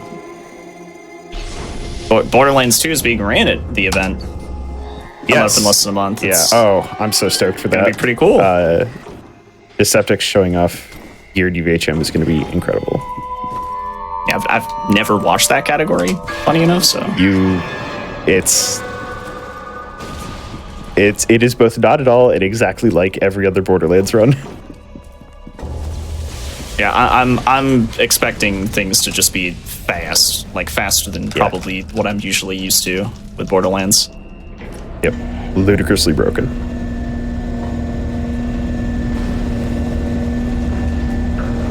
All right, so it's been a little while since we've done any, like, crazy skips, but I've got one right here, which isn't, you know, it's not super wild, but it's interesting because you slow-mo to press the button on the elevator, and then you just stop the elevator door with your head, which you just shouldn't do, but Sergeant Beckett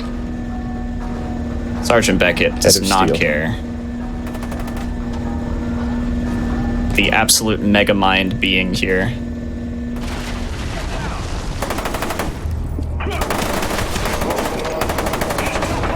But that is actually not the only little skip in this level that has to do with stopping doors with your body. There's another one coming up pretty soon where we also stop a door with our body.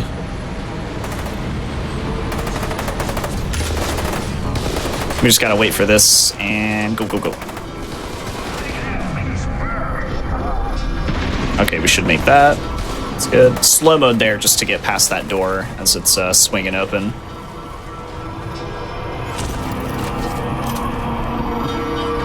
Here we go, the next door. Now, this one looks a little weird. Like, honestly, it's a bit jarring to watch this. Because it looks like you're just being, like, lit up, like you're... You are on fire. Yeah, absolutely.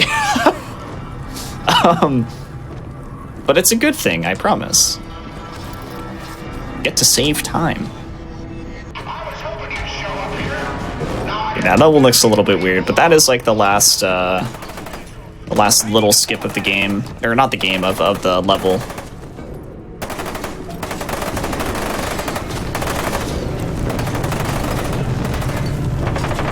The first, like, I would say third, like the first, like, 1/3 of this game There's like a lot of tiny skips and a lot of optimizations, you know, small stuff. And then you get to the mid game, and it's just skip after skip after skip. It gets very broken.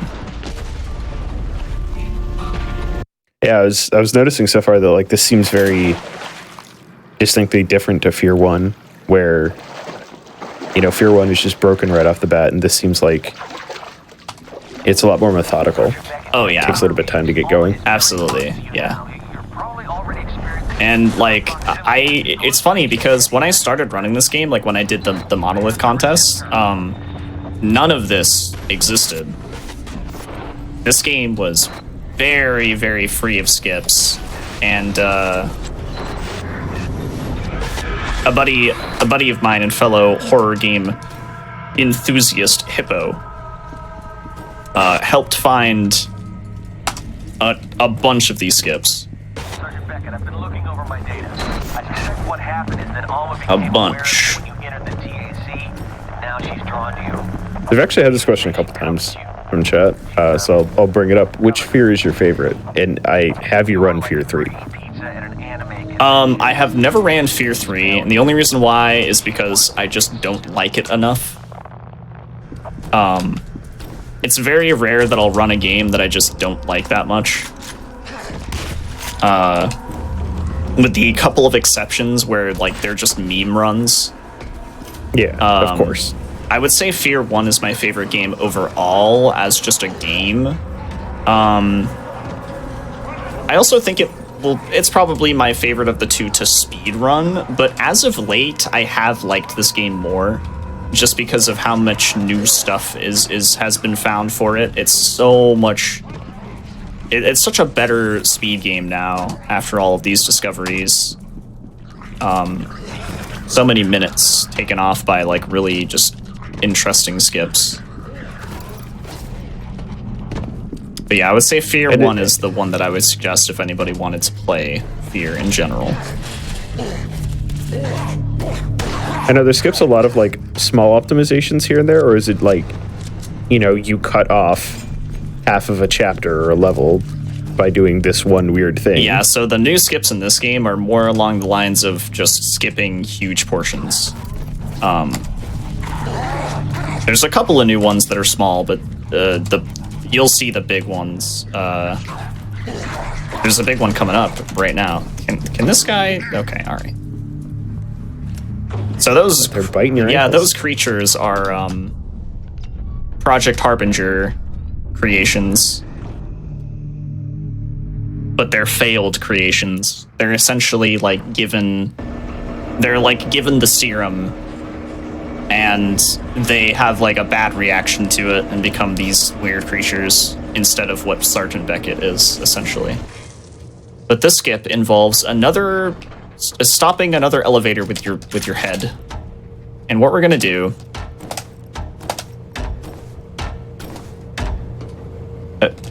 game? Oh, there we go. We're gonna crouch. We're gonna continue to crouch.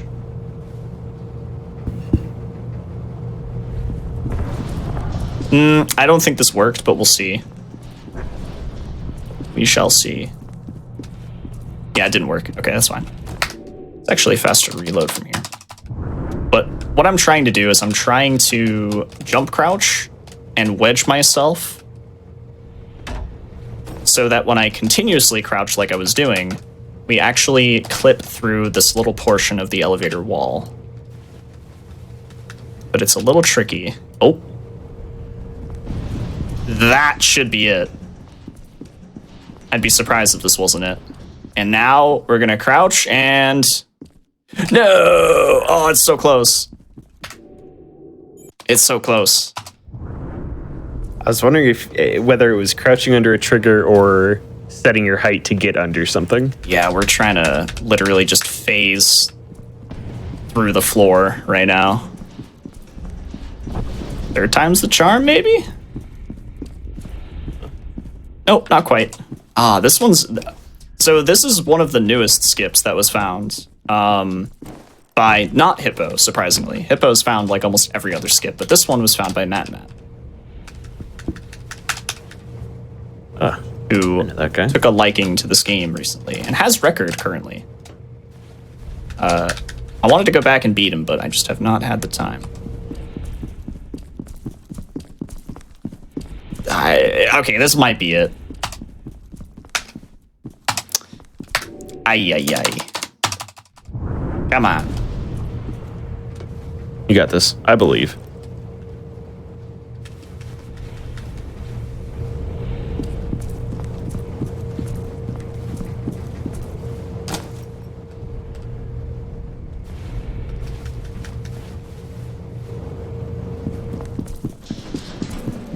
Let's see if this is it.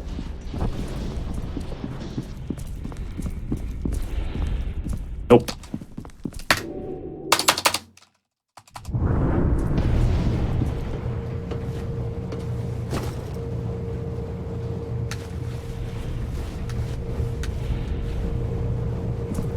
Nope. Man. Yeah, this one's... This is precise. Yeah, it's so much more precise than a lot of the other skips.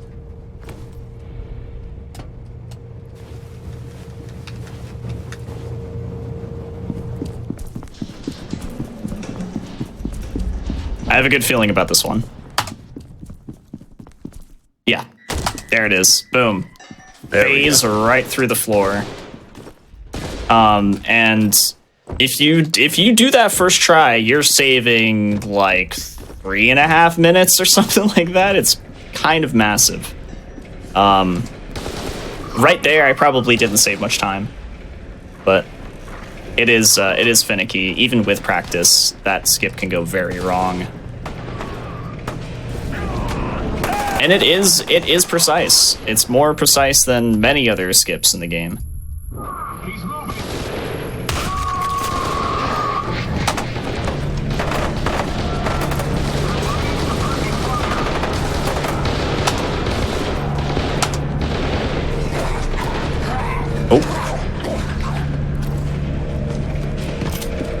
Oh, and I forgot to mention, in F.E.A.R 1, you probably saw me holstering my weapon a lot to move faster. In this game, you move faster with your weapon holstered, but there is no weapon holster button or mechanic.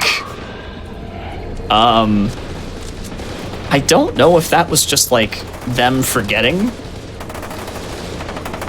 Is there a way to, like, set it in, like, config or something? No. Or are they just... Straight up, it's just you cannot holster your weapon unless you do a thing that I'm going to be doing later to trick the game into doing it.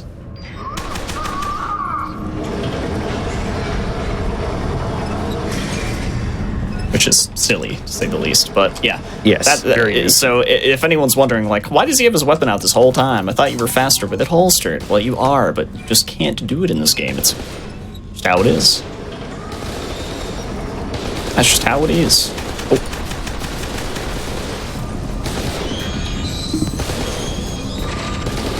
And right here, we're just trying to activate a lift by giving it power via valve things, steam. I don't know how this stuff works.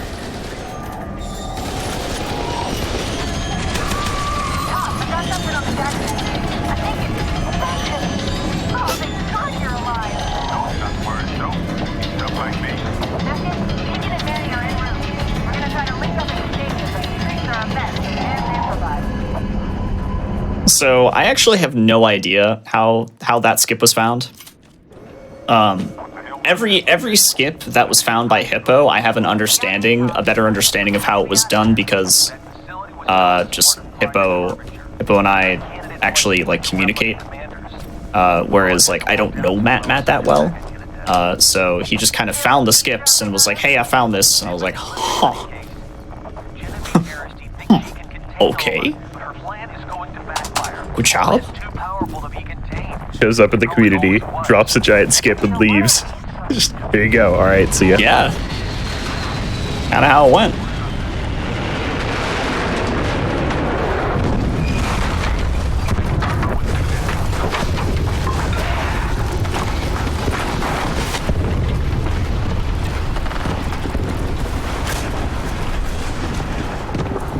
But I wouldn't say there's like a way of making that skip more consistent. It is just very precise. Like you need to be like you need to be in a very specific lineup spot for Sergeant Beckett to be able to open sesame, please. For Sergeant Beckett to not only be able to clip through the floor and then clip through the wall, but also be at the right height to then crouch and phase through the floor. Like, it's just very, very specific.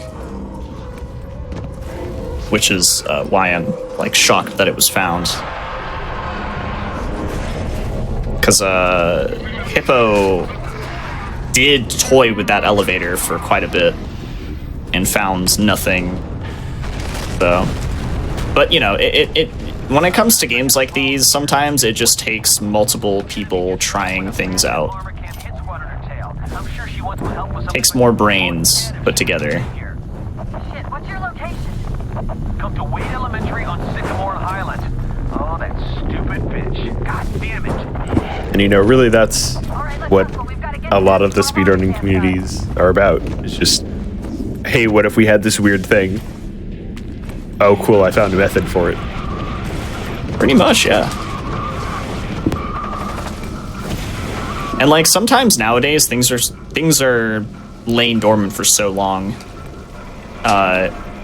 You know, there are games that have been ran so much over the past 10 years, and there are still new things being found in them. So you never know, really. You never know.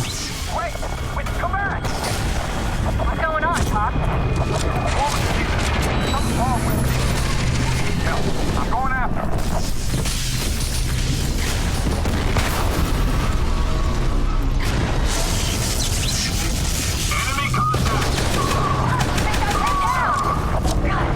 Okay. Here we go. This is when we start getting pretty skip heavy. This is the mid game section. This next trick we used to call Stoke skip. Because you are just simply skipping the section where you have to save Lieutenant Stokes from a bunch of snipers. Now we call it Vaseline beam. Very, very dramatically different choice of terms. But the reason why we call it Vaseline beam is because this beam right here, it literally, it's like you're at a water park. There's no grip.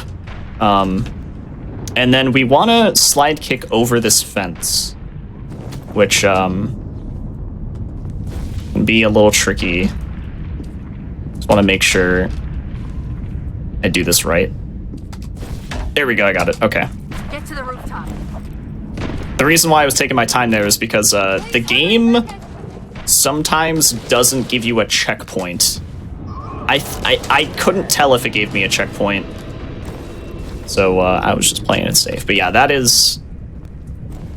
yeah. Just a really stupid name that we kind of just made up because we were having so much trouble at first with that steel beam. So it's so slippery, like for no good reason.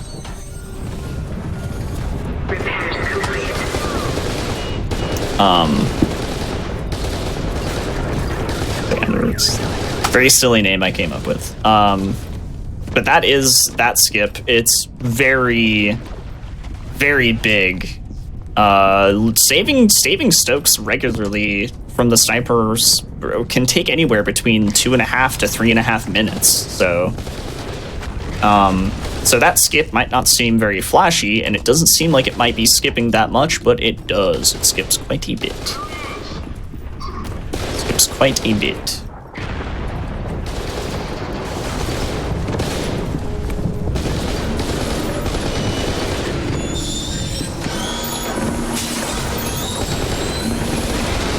Okay, let's see if the guy with the rocket launcher shoots me. Oh my god, he did. He got me in the ankles as I was jumping. Almost immediately. Yeah. He knew. They're learning.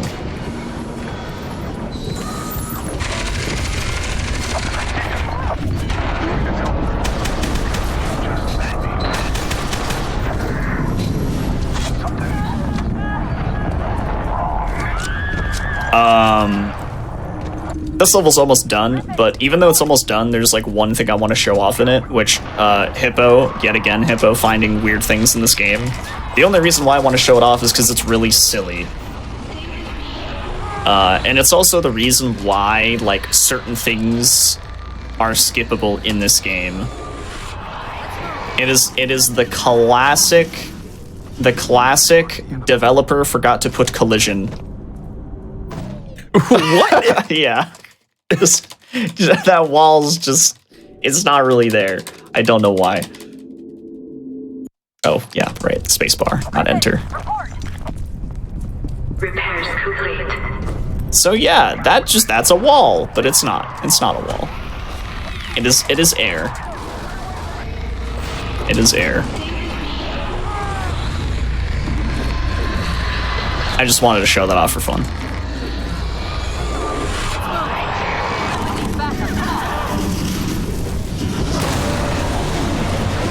How hard is the movement in this game? Honestly, the movement in this game isn't that hard. It's the fact that, like, in F.E.A.R 1, you have a very, very, like, good idea of how large the, like the collision box and, like, the hitbox is of everything. This game, no. Like, this, you get stuck on so much stuff in this game. You look like you could use a ride. Oh, nice. We got the glitch where we get to sit on. Where's Griffin? We get to sit on Keegan's lap.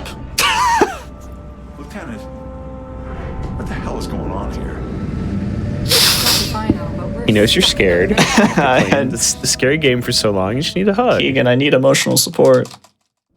This just keeps getting Yeah. better. So, like I said, mid-game, lots of skips. So that was Vaseline Beam, which we're going straight into another skip, which I don't think I'll do, like, the really wild version of it, because it's probably going to get me killed, and the checkpoint here is abysmal.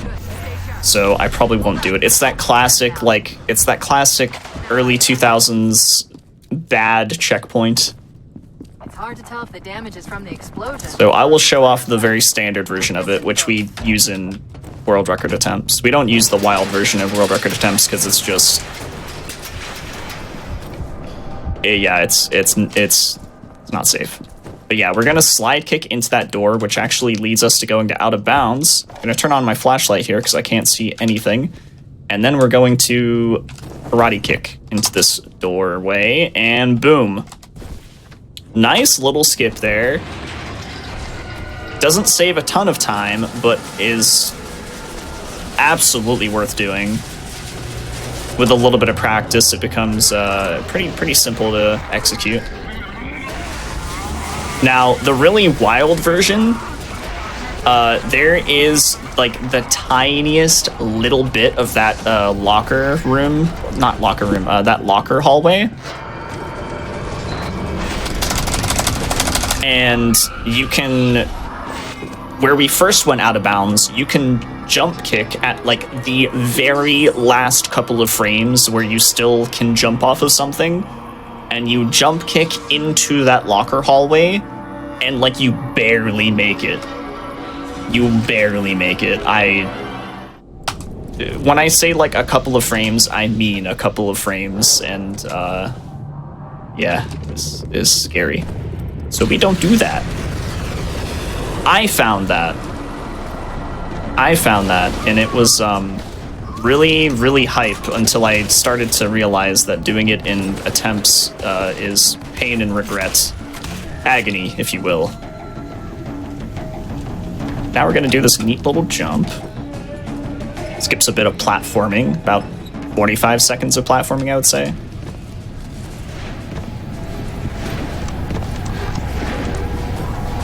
So two smaller skips, saving about a minute throughout the level. Nice of you to join us. And we're going straight from all of that into another really big skip. As soon as Alma and I are done fighting over the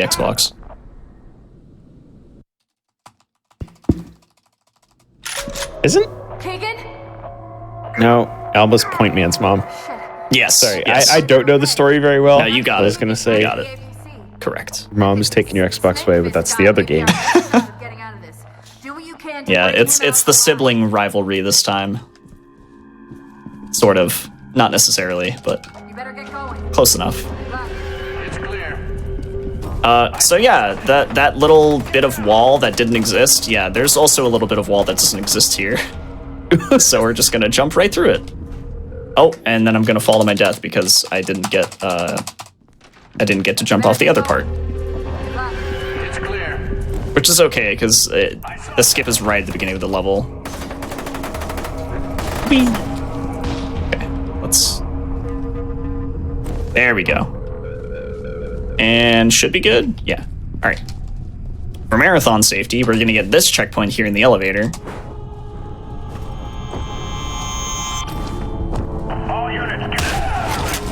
And now we're going to do the classic nurse's office skip.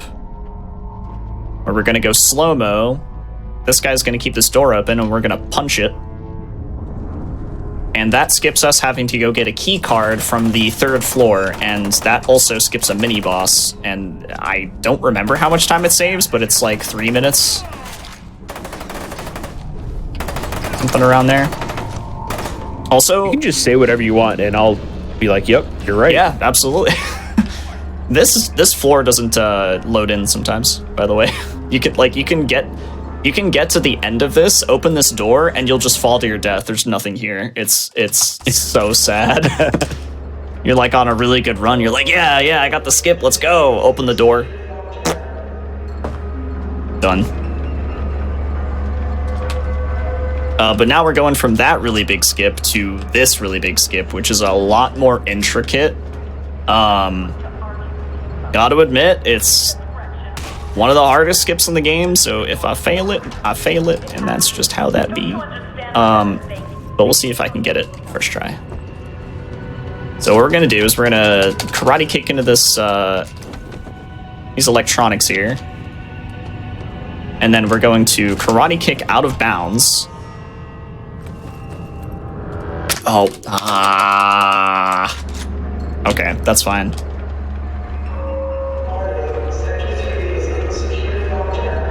Yeah, this one's really big, but also quite difficult, and the checkpoint is very bad, but that's okay.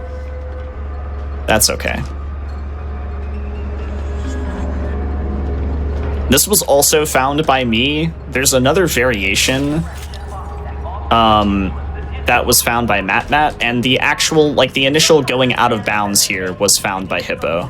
So funny enough, like, this was like a very collaborative effort, but the funny thing is Hippo knew about this out of bounds, and we never got to use it in runs because it didn't lead to anything until I started really toying with it. And then after I was done toying with it a lot, Matt started toying with it as well and found a different variation.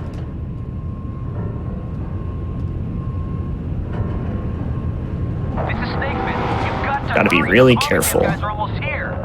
Genevieve locked the place down to stall them, but they're welding through Okay. doors. Good. Shut out of the system, so I can't help you. Look for a security terminal to override the lockdown. Being very safe here. Snakefist.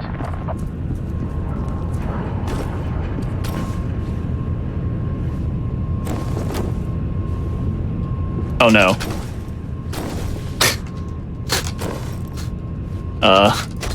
Let me out. There we go. Okay. There we go. Okay, so right there, we basically skip a section where we have to put a password into a computer, which will open the doors that I skipped just now.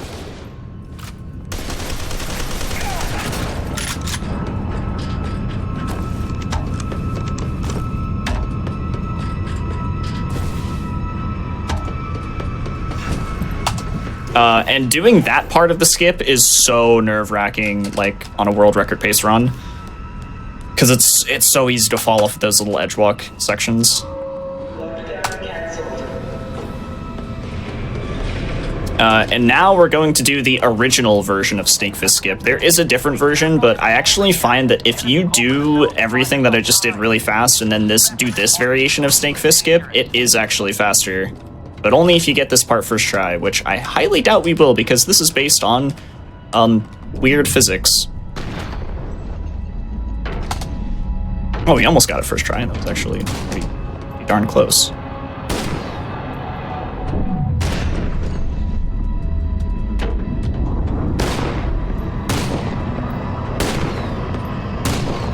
I love prop flies like this, where it's just carefully blasting something into a corner. Yep. And and then praying that it works out. Yeah. And it did. That was not too bad, actually. That was not too bad.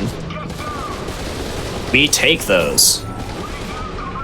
So what I just did was I boosted that little stool and jumped on it and got to a section where I initiated a checkpoint. And the checkpoint actually determines whether or not the doors are unlocked.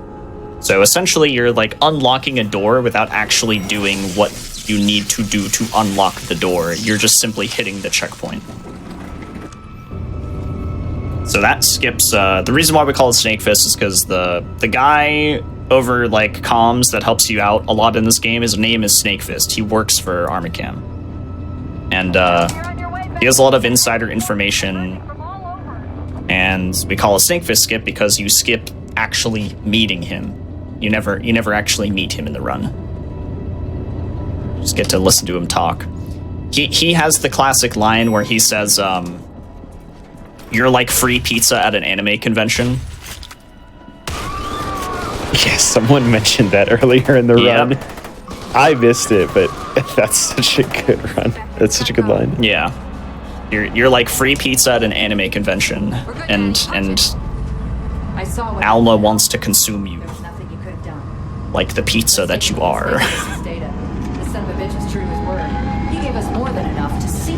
But yeah, those are, like I said, mid-game, skip, all back to back to back, and some of them are tough.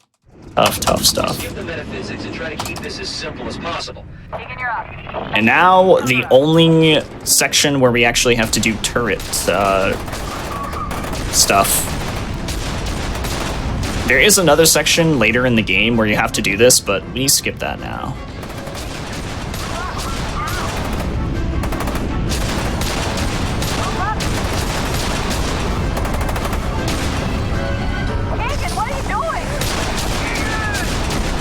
Yeah, there's not a whole lot to this section. You just kind of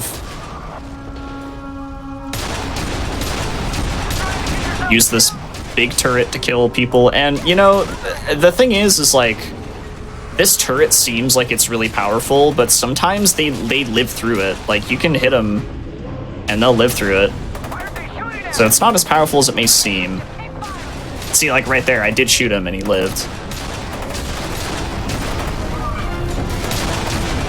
I think if you hit them, like, in the torso, like the upper torso, it is a one-hit kill, but any other spot, like, they will live. Anything lower than that. And then you got these big, beefy units.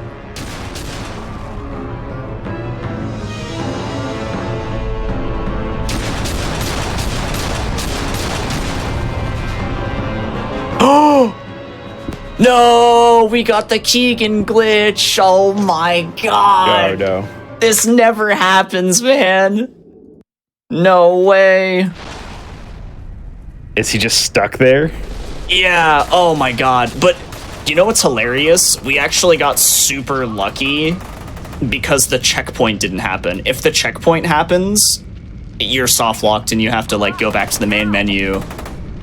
Wow. You have to redo the mission select and stuff. Like, your run is basically like dead if that happens. Yeah. But obviously we're here for just showing off the game and having fun. It's marathon run, so yeah, that wouldn't be that bad, but still it would kind of suck. We also don't get cool music anymore. It's very silent, and that's that's kind of weird. God, I'll tell you right now, what we just witnessed was like a 1 in 500 run kind of thing. Like, that glitch rarely ever happens.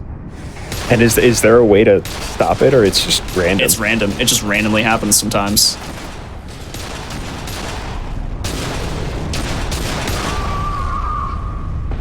Yeah, I was wondering why I couldn't see Keegan the whole time. I was like, huh, what's going on here? Whoa, that guy was glitching out real hard. You see that?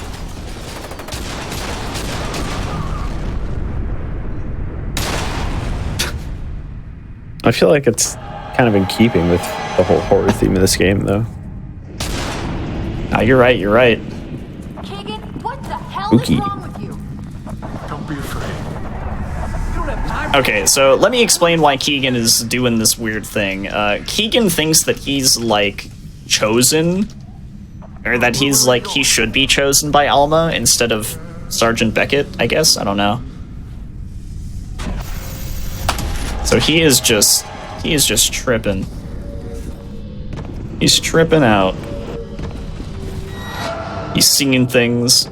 Because he's like connected to Project Harbinger, I suppose. Like he can actually sense Alma. It's just that his telekinetic abilities like are just a little bit weaker. So that's why Alma gravitates towards Sergeant Beckett, because he's powerful. He's more powerful.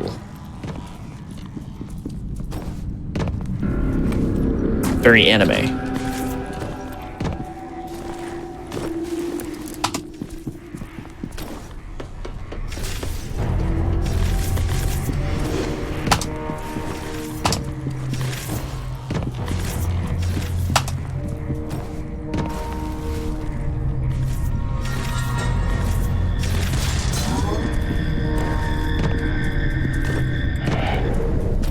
And you know what? It's true. That has never happened before. Because this game has never been ran at an event or a hotfix show. This is a debut right here.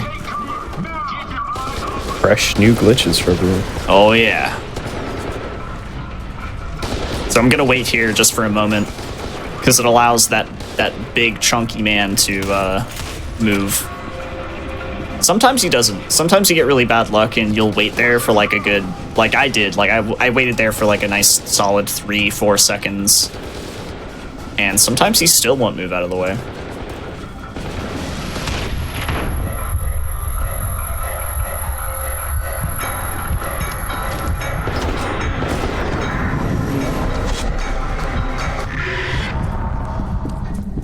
All right. Pretty standard level here. Not a whole lot going on. Got to get through the kind of like the subway section of town. Like the idea is that Sergeant Beckett is trying to get to the center of like the explosion. He's trying to get to the portion of the lab that you didn't see in F.E.A.R. 1.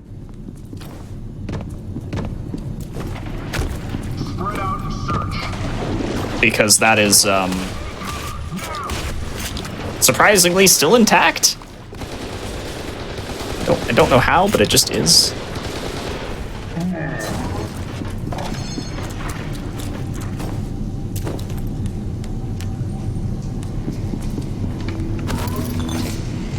What? Huh? Let's go. Okay, now this has never happened before. This is Truly a night. I can't explain this. This has never happened to anybody who's ran this game. I'm stuck. I got a reload checkpoint. Oh, this is a good checkpoint. Thank goodness. What was I'm so confused. There's so many clips I'm gonna be Why did that happen? for the highlight reels. I just became one with that booth. I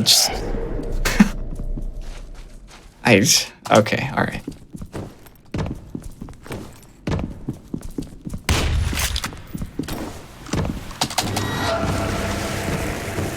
Vault. Okay.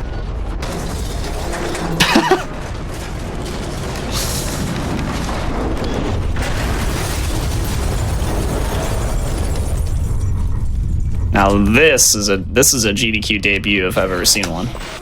Yeah, no kidding. Little spooky section with Alma there. Funny enough, like that section, there's so much more to it, but you just skip it if you like walk towards her. I guess like the devs didn't expect anybody to want to do that. Well, yeah, she's scary. Because she's scary. Spread out and search. So yeah, you can just kind of skip that little sequence there.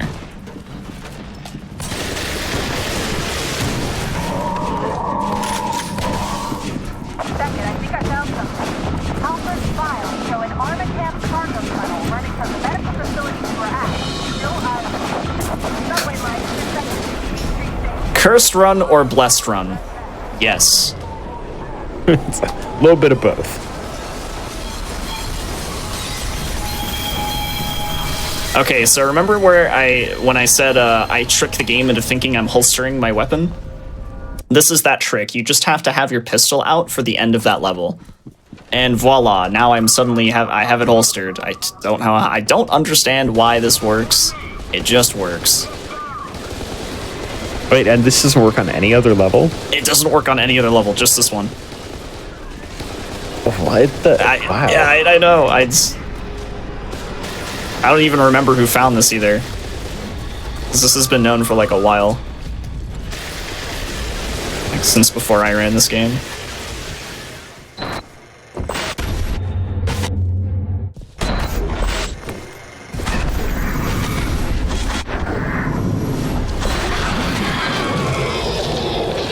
A little more spooky stuff going on there.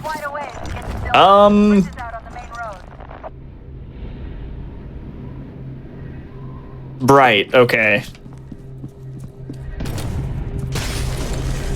What the heck is going on? I didn't need the floor anyways, whatever. I was gonna say, is the ground supposed to be there? Yeah. See, I know where I'm going because I've ran this game quite a bit now at this point, but like there's supposed to be floor there. Okay, gotta wait for the missiles. Just so I don't die. I can't explain some of the things that are happening, but man, I like this game. This game's good. It's full of surprises. Enjoyable run. Good game. So now we're at the explosion. And it's big. Nice big old crater. We're gonna do one little platforming skip, which you can die to, and it's unfortunate if that does happen. Hopefully that doesn't happen. Yay, we didn't die, cool. Awesome. Into the laboratory.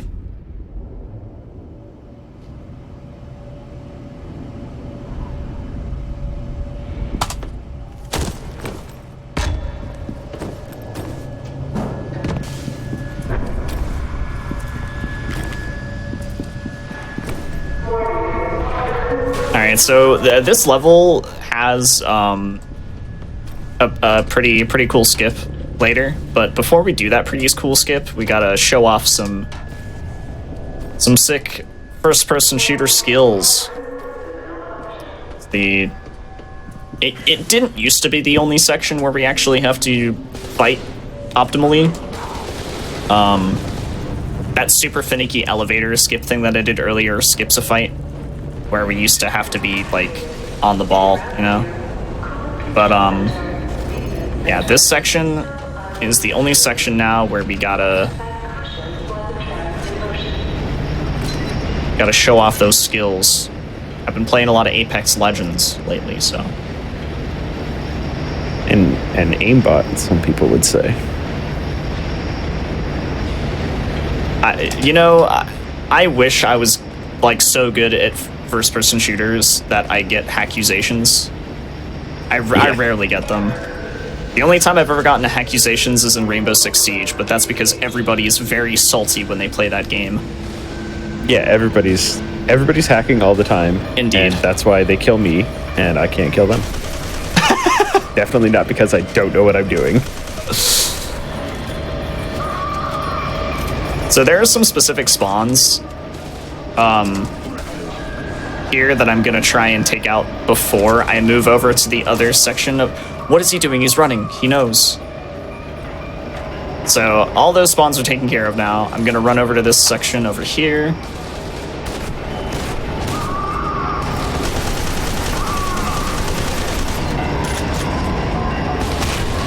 And I'm gonna switch between weapons as much as I can here to really maximize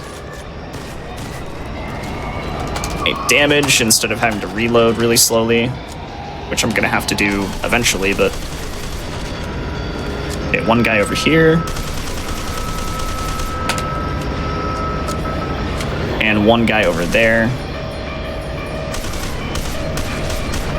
Did he blow up? Might have blown up. Oh, he did. Wow, that was actually pretty dang good. That was pretty dang good, dude. That was optimal. We like it. We like it optimal here. Okay, now I'm gonna set myself up to go back over here without dying.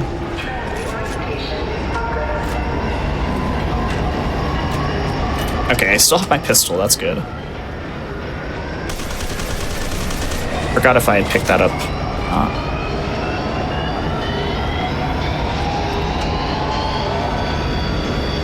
Okay.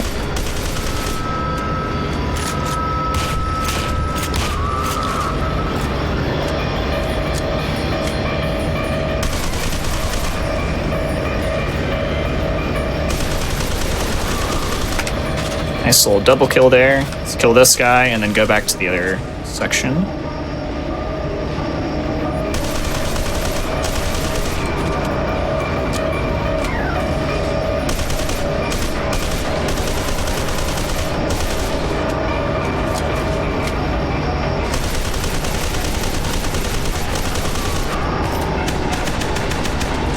Nice. Okay.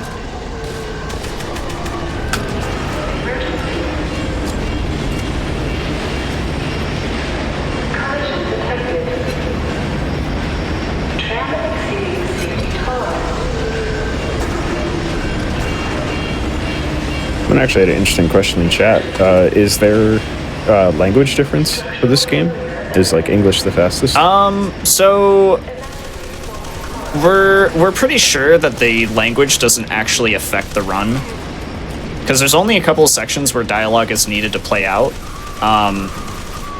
But it's timed rather than actually being the end of the dialogue, which is really an odd choice, because it kind of messes up the flow if you're playing in like other languages. Huh. So it's like, no matter what language you're in, you know, Beckett talks for 5 seconds here.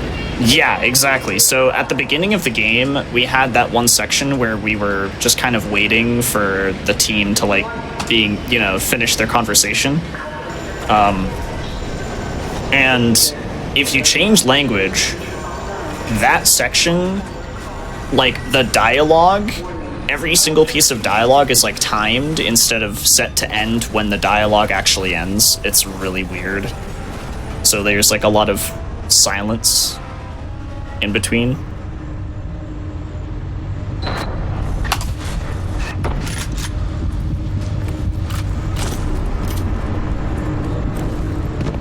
I think it's the same thing for F.E.A.R 1 as well.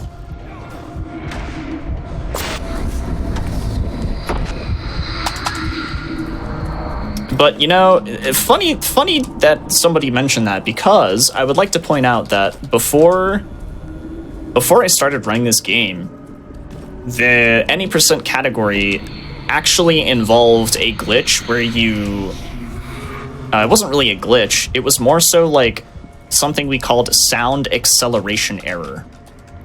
Sound acceleration error is essentially the game being unable to detect your sound device. And because it can't detect your sound device, it just doesn't have audio. And because the game doesn't have audio, there is no dialogue. And the timers are just gone. But I thought... So does it make everything faster, or does it break it makes everything faster, but you don't have audio. Which, you know, is kind of important. There's a way to... Yeah. A little important. Wait, you don't have dialogue, or you don't have audio, period? Literally nothing. Like, you can't hear anything. What the heck? Yeah.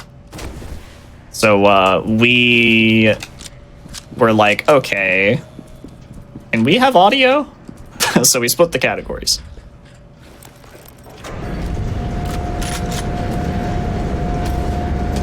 But then a bunch of things were found, so now that category, nobody runs it, and it's also, like, it's super outdated, too.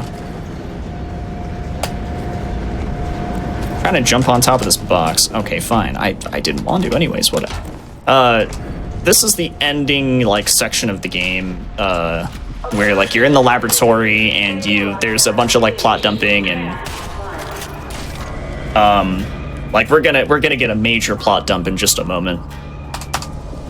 Because this is just one of those games that does that. Like, just in case you couldn't put things together, it just tells you a bunch of stuff.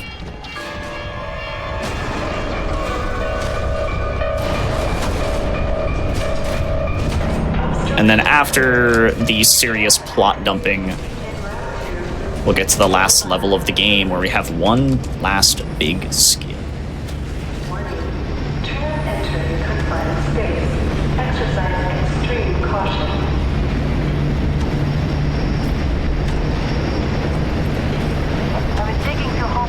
I would say a casual playthrough of F.E.A.R 1 is maybe anywhere between 8 to 10 hours, depending on how fast you want to play the game. Could even take you 12. Same with this game, I would say about 8 to 10. If you take it real slow, probably 12. They're not long games. They are very much so games where you can just, like, you know, bang it out in, like, a weekend, you know? Like a lot of games, honestly. I think a lot of games that aren't supposed to be super long, you can do on a weekend. They're not, you know, they're not games that overstay their welcome. Like FPS games, horror games in general, don't usually fall into that category of, hey, I'm stuck playing this game for a week and I've clocked in 100 plus hours. Yeah, horror games usually do hit that pretty good sweet spot for... I've played this for exactly as long as I want to. Yeah, exactly. Sometimes it's very important.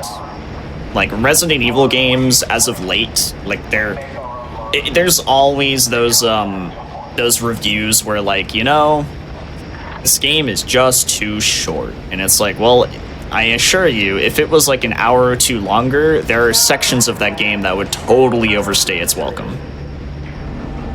So you gotta find that balance. Yeah. I mean, nothing against, you know, your Breaths of the Wild and your Assassin's Creeds. They, you know, they're also good. But sometimes it's good to just sit down and be like, all right, I'm going to finish a game today. Yeah. And, like, those two games you just mentioned, you know, those were built for long-lasting experiences. Horror games, they're not built for that. Yeah, Alma would definitely lose a lot of her, you know, scare potential if you saw her for 30 hours straight instead of, like, 10. Yeah, right? Yeah, no, I totally agree. She would just become a nuisance at that point. Yeah.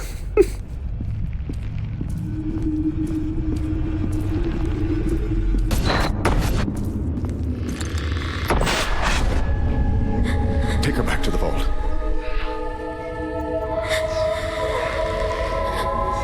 Getting some cool flashback stuff here.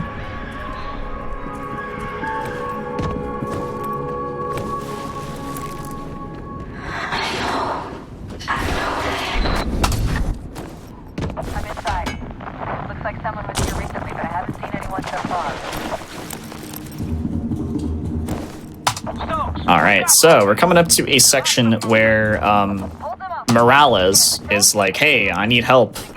Come get in this turret." That turret section that I mentioned earlier, that we skip now with the Morales skip. Beckett, I sure hope you're close. Danny, how you holding up? Well, I don't seem very coordinated. Definitely not organized yet. All right, all destroyed up mentally.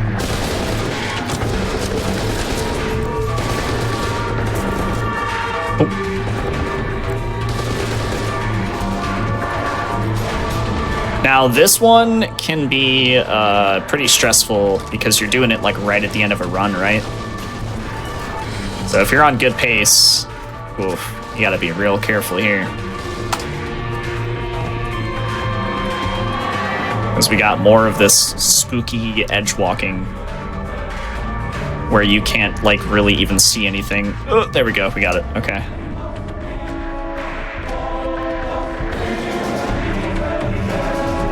We're gonna be really careful about dropping here.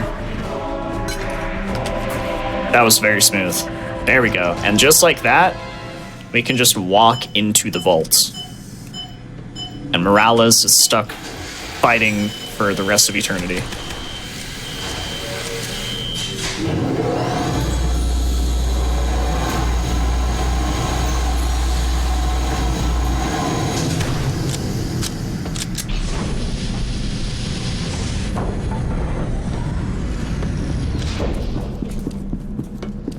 Over here! And somehow Stokes is already in here. I don't know how she got in here, but like, yeah, I that's didn't know if you'd make it. that's I didn't convenient. think we were gonna make it. Alfred wasn't sure what will happen when Alma shows up. I hope it's not one of those horror movie things where she reads your mind and uses. But that is the last big skip That would suck. of the game. Very scary one, as I said, if you're doing attempts. Nobody else could have done what you did today, Beckett. If we get out of this, it's because of you.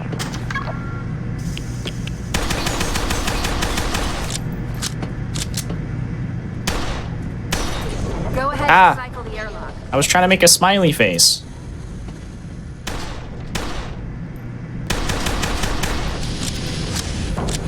Rude. Let's get this over with. Now hold on, we gotta make a smiley. I'll need to make sure everything's set up the way Snakefist indicated in his notes. While I'm doing it, power up the amplifier. Oh my god, that's Good so... enough. Oh my lord. I always make a smiley at the beginning of the run, and I forgot to this time. Great, another airlock.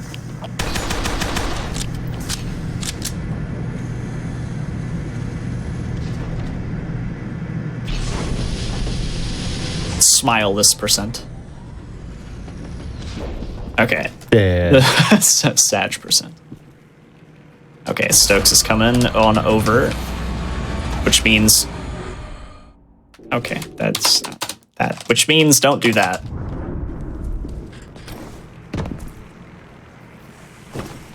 Which means do this. No, no, not...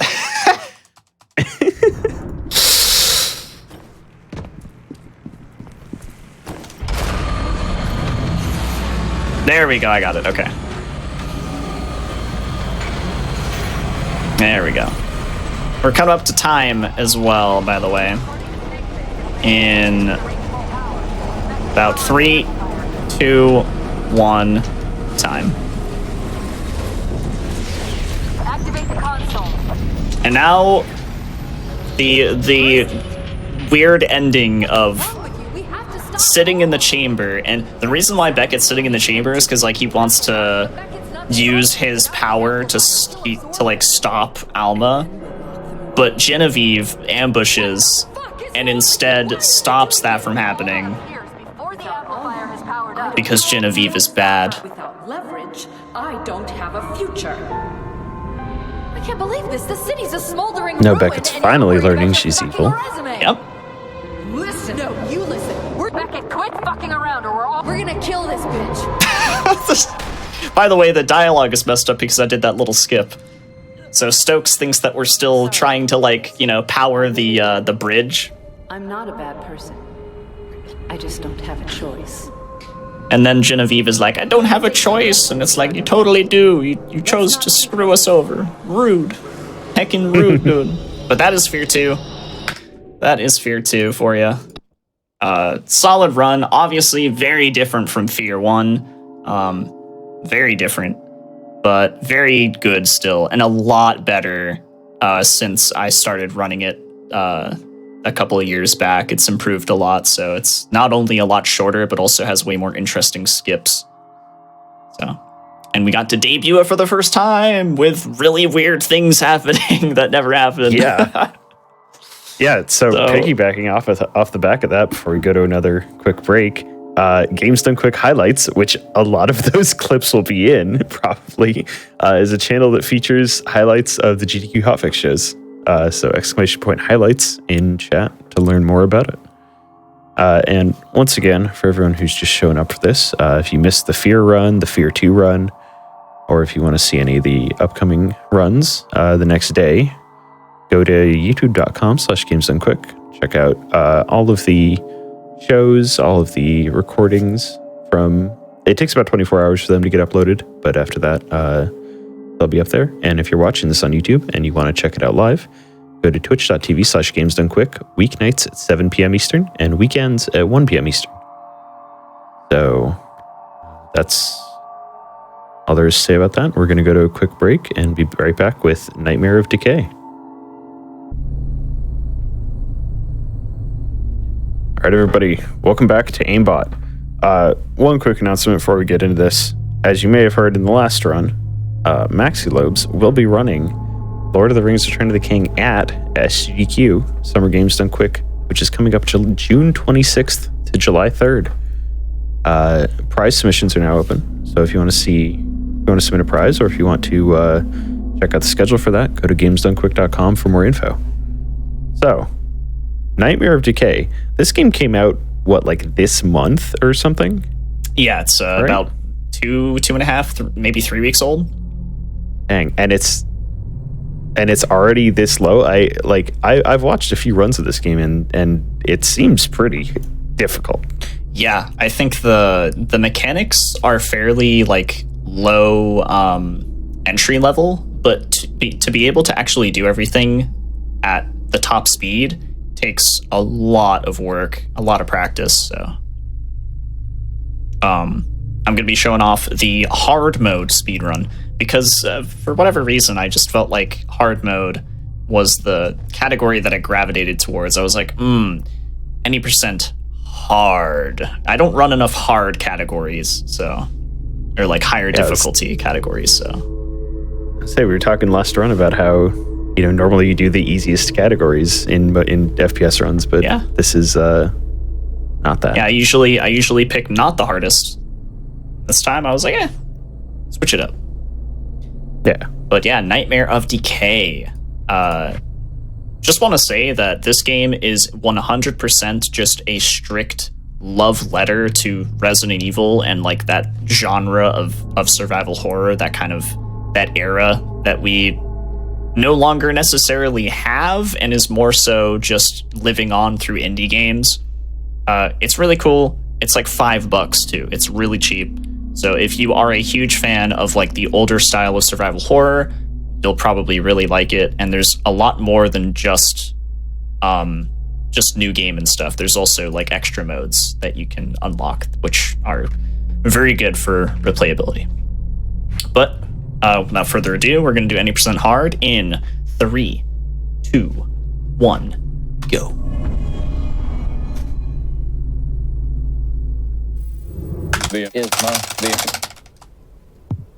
Now, oh right, F. I changed my keybinds last time I played this.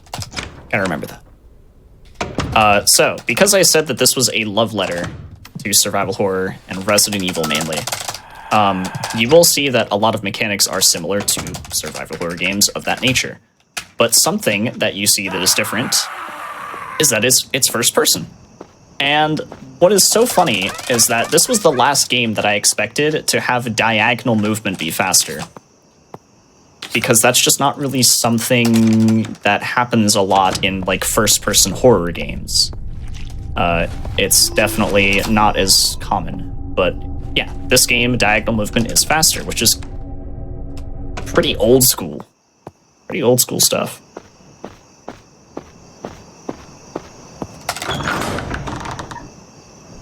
But right there, we started out with the first zombie. That's unfortunate. He went turbo. Turbo zombie.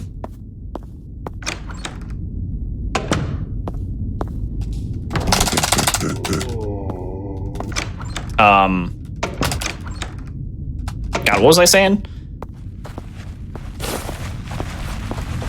I said one of the things that struck me, because I obviously like to prep for all of my shows, I watch, either the runs that people submit to me or various runs of the game, just to get, a feel for what it's like. And the more I watched, the more I was like really liking the fact that he didn't go with voice acting for this game. Something about it, like the Banjo-Kazooie style, yeah. Yeah. It works though. We're trying to get a sneaky dodge on this guy, which we got. So there's a lot of RNG with like zombie placement and their movement and stuff. So you gotta kind of play around with that. But yeah, I do love the Gruntilda type of dialogue. The eat's not, eat's not. Yep. Good stuff.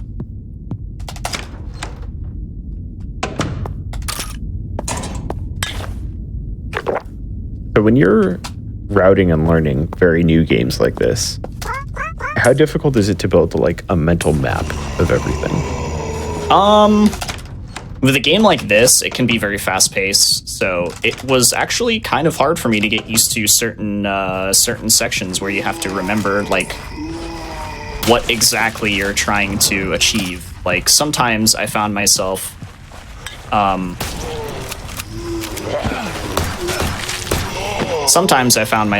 going to the wrong room, like, for the wrong objective, because it's so fast, I'm just getting ahead of myself. So sometimes it can be kind of hard when things are that quick, but wasn't too bad. Like, this game is short, so I got used to it quickly. Also, a mechanic that I want to point out is critical headshots, which thank goodness we got one there, because I want to keep as much shotgun ammo as I can. Critical headshots they're random. Sometimes they'll happen, sometimes they won't. If they do happen, it's fantastic. When they don't happen, it's okay. It's not a big deal. There's enough ammo routed so that it won't be too much of an issue.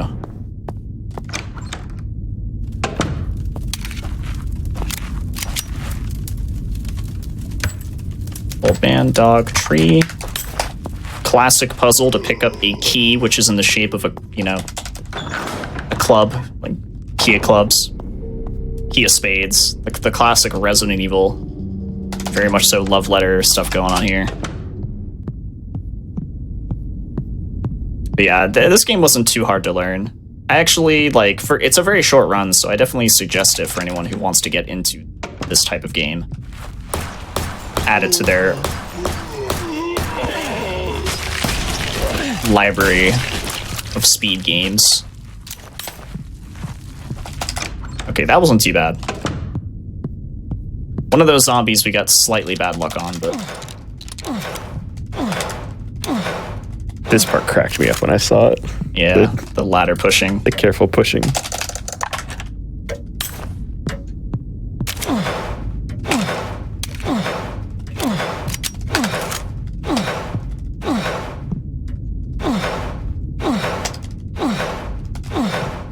Yeah, definitely a very spooky thing in this game is that you don't have hands. Oh. Ooh.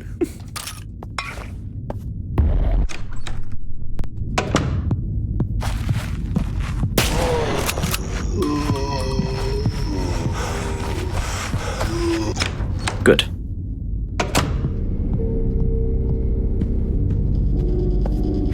we're gonna make a save really quick, just in case.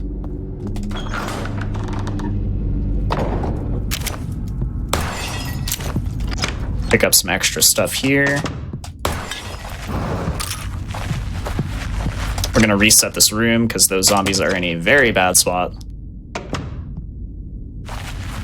Okay, we'll just go around. And introducing the cultists. Those guys. You saw them just for a moment there. That's definitely like a throwback to RE4. 100%. Oh, there's a crit. Let's go. With the last bullet, too.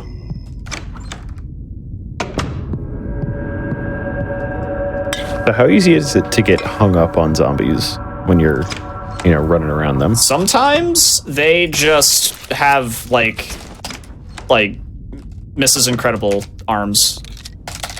And they'll just grab you. And it doesn't even look like they're touching you while they're grabbing you, too. It's rough. But yeah, like their hitboxes seem way wider than I would expect. Yeah, they are. They are absolutely a little bit bigger than they may seem. So yeah, what I didn't mention about these cultists is that they have guns. And they hurt. They hurt a lot.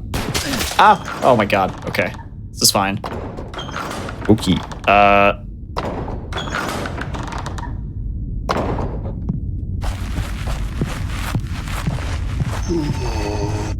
We're living. We're living.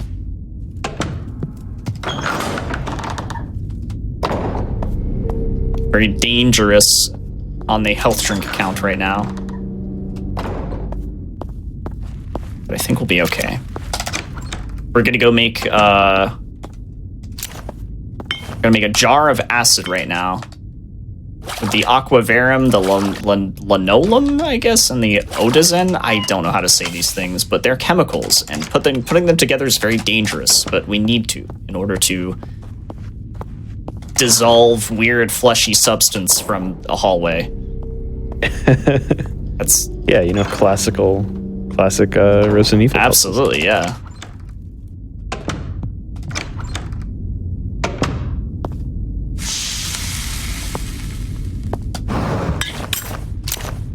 Those were some clean pickups.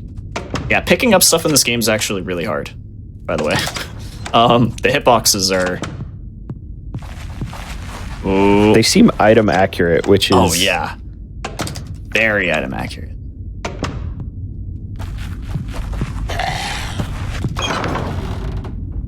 It can be hard. It can be really hard.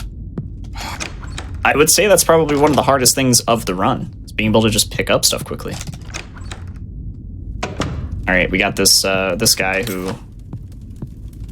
This scene is so funny. You go into this room and you think you're about to meet like this really important character, and then he just like kills himself with the magnum, and then you pick up the magnum and you just go on your merry way. It's like, huh? Oh, okay, all right. When will I meet? Just not interacting with anyone. Yeah, when will I meet someone who's not absolutely crazy? Other than the talking cat. The talking cat is not great. Well, okay, that's debatable, but the talking cat seems pretty chill. You don't have to fight those dogs? You don't have to. Why are you running? Oh, give me that shotgun. You don't have to fight the dogs. You can kind of run away from them. Now, this is the most stressful part of this run. Oh, he missed. Oh my god, we almost died. That was really close. I need healing. There we go. Good. Okay, we save now. That was so scary. Definitely the scariest part of the run there is the courtyard of doom. That's what I call it. Yeah, so what is... I assume hard amps up the damage you take. Does it also increase... or decrease the, like, bullet pickups? There are less resources, yes. Less resources, more enemies, and you take more damage.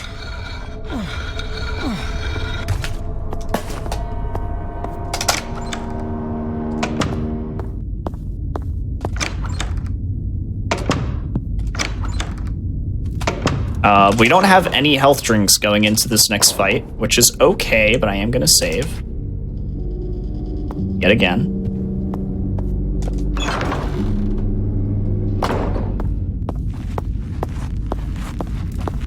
Something that's like very important about this next fight is the Magnum. The Magnum shots are very important coming up here. Because the Magnum in this game has piercing.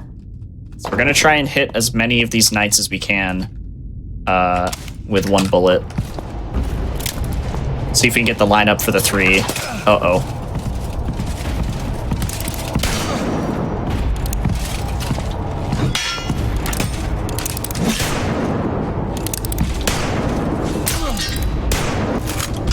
Alright, we got 1 shot left, that's fine. What's not fine is that I'm on very low health, and I can't get close to these guys unless they come towards me.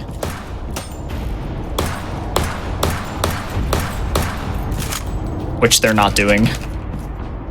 Oh my god. Oh! Okay. This is so dangerous. They know. They know. They're playing so smart right now. I don't know how I dodged those arrows. Oh, okay. Let's wait for him to do that.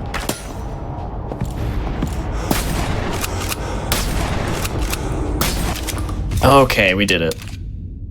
Wow, dude. Good job. That was very stressful given the situation. But we did it. We did it, everyone. Huzzah. We save. We save and we drink the healing. That is unfortunate that that guy did not die. Okay, what we're gonna do real quick is we're gonna see if we can get some crits on these guys.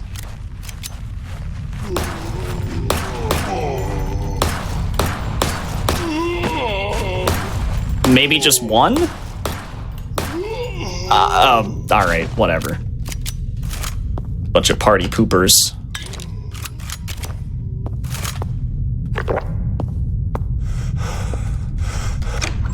Okay.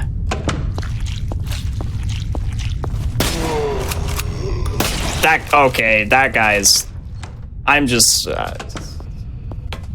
I thought they usually died. I didn't even have to kill that guy. I just wanted to because he was also being a party pooper. Oh, this guy is not being a party pooper. That guy's a legend. He just moved out of the way. He gave me the pass.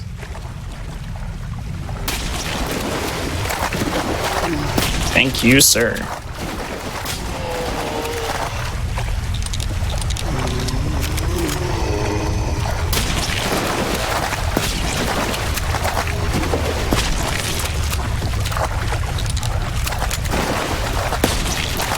Wow, this hallway went really well.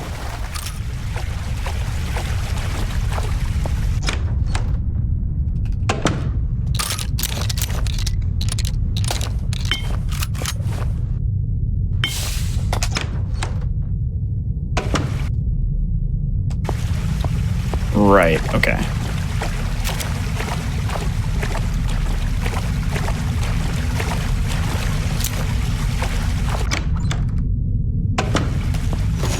Oh, this way.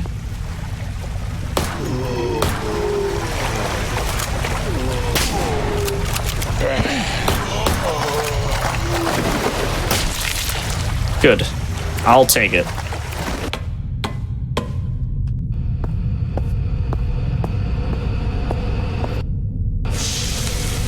Very risky stuff going on in this run. Yeah, this seems so execution heavy. Yeah, like, it's very execution heavy, and the tiny little bit of like random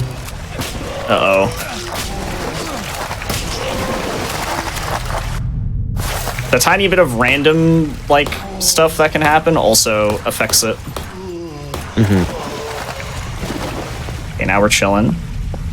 Run past this guy.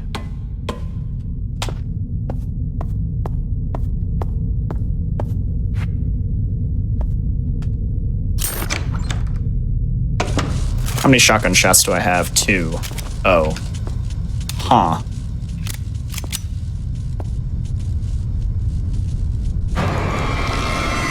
Huh.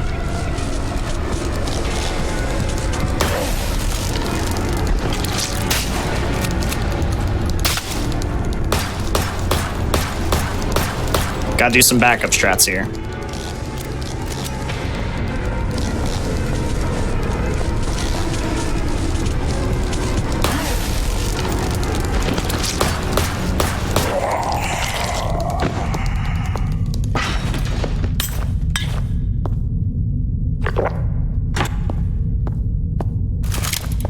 Gotta do some backup strats. It's all good though. Got this.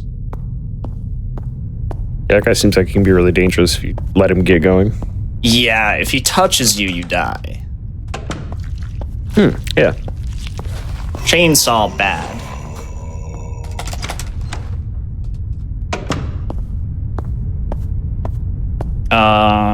Thankfully, we killed all these zombies before, so we kind of have a clean getaway here.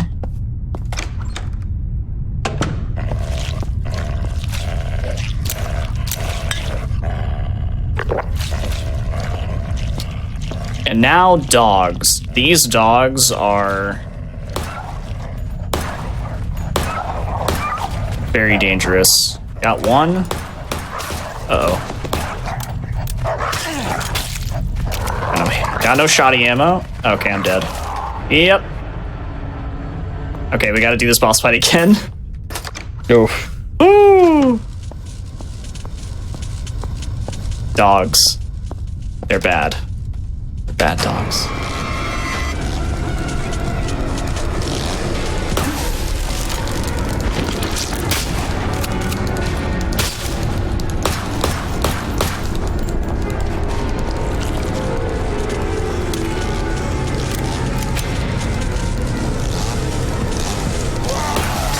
No! Oh, wow. The electric shock didn't have enough range.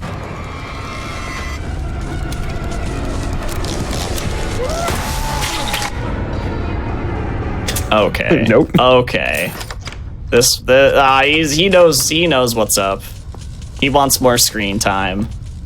He knows you're live. That's fair. Like, this is it. This is my moment. Okay, there we go.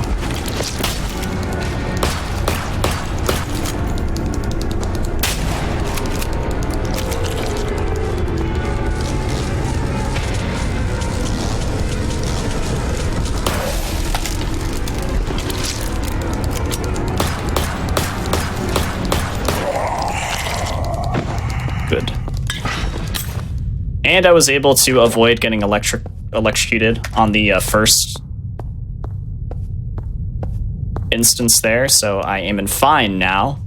If you're in caution, you do run a little slower, so it's good that I was able to do that this time.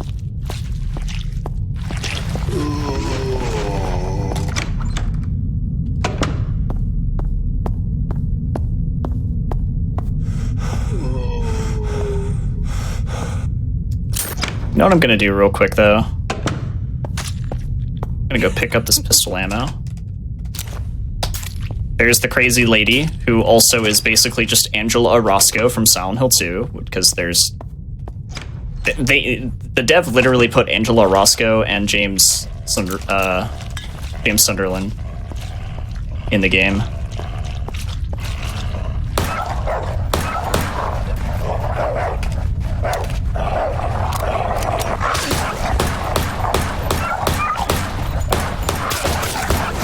Oh my goodness. The pistol, so inaccurate sometimes. That was spooky. That was very, very spooky. Missed like half my shots. All right. We're coming up to a first aid kit here, so it'll be fine.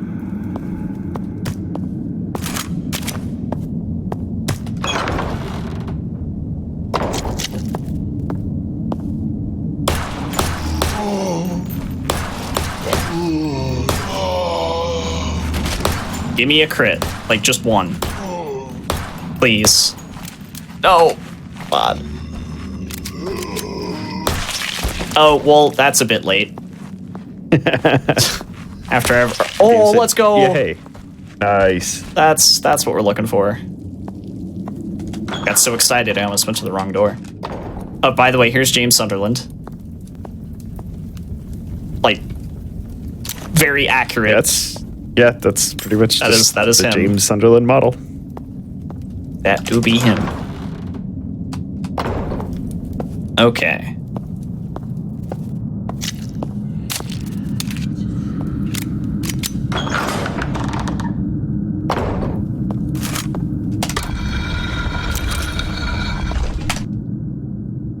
First aid. Beautiful. Need a couple of shots in the shotty here. For this next room, which is very dangerous.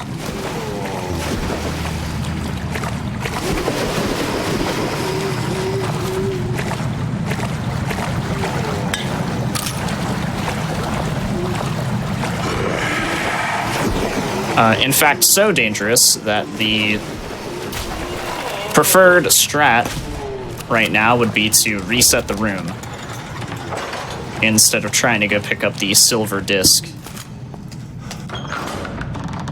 Because when you reset this room, the enemies are considered dormant.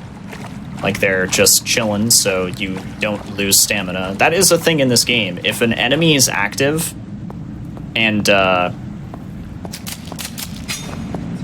like, you know, walking around and doing stuff, you will lose stamina as you run. But if they are unaware and just kind of chilling and doing nothing, you will not lose stamina as you run. That's really clever. Yeah, it is very clever. And it's one of the only reasons why resetting that room is not that much slower than picking up the silver disc right away. Which, there's that silver disc. So we can pick up golden tablets. Silver circles in order to pick up golden squares. Classic. I'm gonna reload really quick and preserve some of my stamina before I start going here. Oh yeah, if people are arachnophobic, this is definitely not the time for you to be watching. Yeah, these are pretty by real. the way, spiders. Big spiders, which are not cool. We don't like big spooters. They're very realistic. This looking. one is also pretty spooky. They did a surprisingly good job with the spooter models.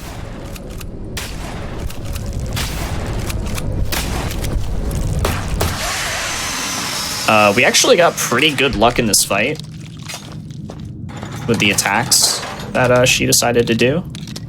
Yeah, that definitely didn't seem as dangerous as Chainsaw Guy. Oh yeah, definitely. A lot smoother. Glad that it went like that, because, you know, she does have the Venom attack. The Venom attack is really powerful. You actually just saw one of the spiders do it behind me, trying to catch me, but I got away. But when, like, the Queen Spooter does it, oh my goodness, it does damage.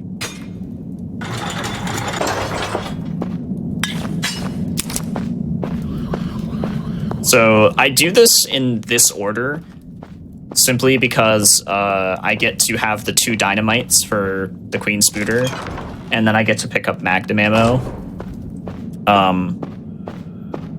Like, secondly.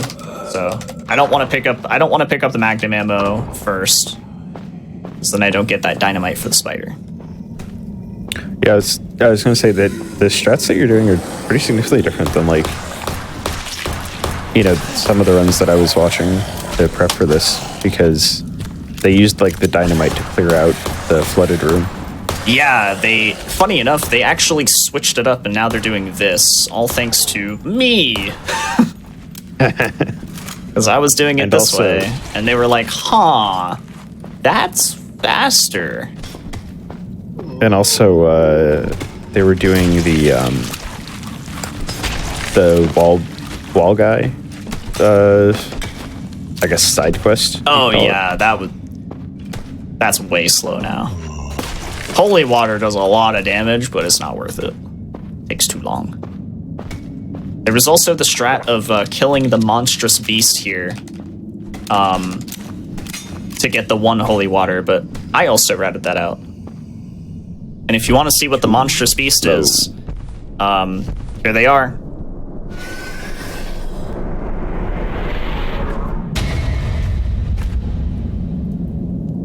This is such a funny moment. Good lord.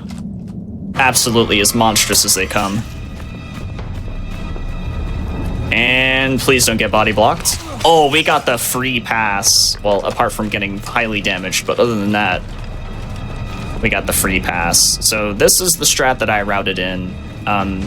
Runners were actually killing the monstrous beast before with magnum shots to pick up the 1 holy water, and I just had a feeling it was faster to just run and use up all that magnum ammo on the final boss, which we're coming up to very soon. Now, I did use 1 extra magnum shot, so I have 1 less for this fight, but I think it should be fine. Let me reload the shotgun. We got 2. Okay, pistol. Yeah, no, we should be good. Final boss time. Let's go. Yeah, easy. Easy peasy.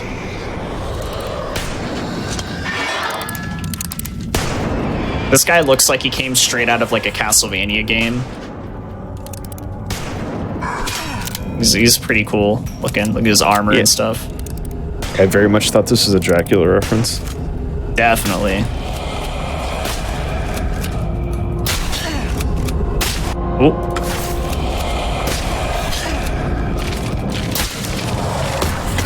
Got him. Very good fight. Very, very good. Especially since I was down a magnum shot. Like, that was actually very good. Now we have more talking cat who ends up, you know, not being this cute talking cat.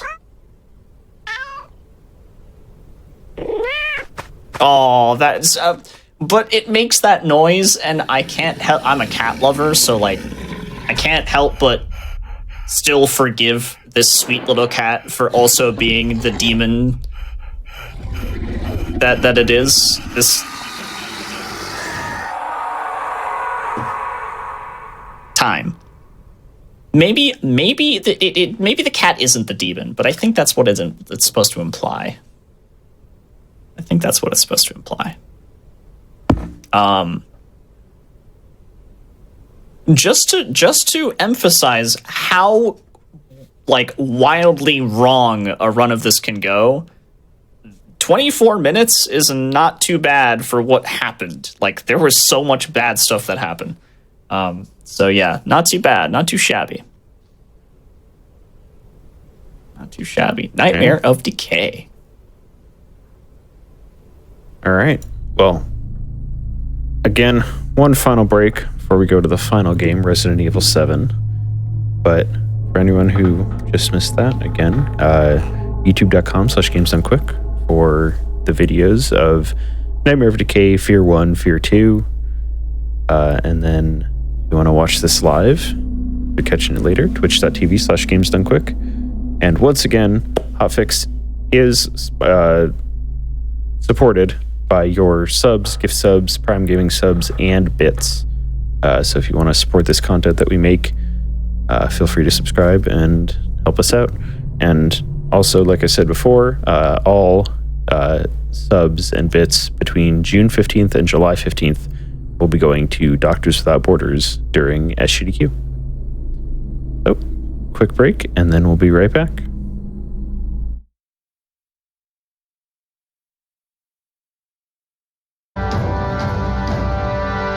All right, everyone, welcome back for the final time tonight.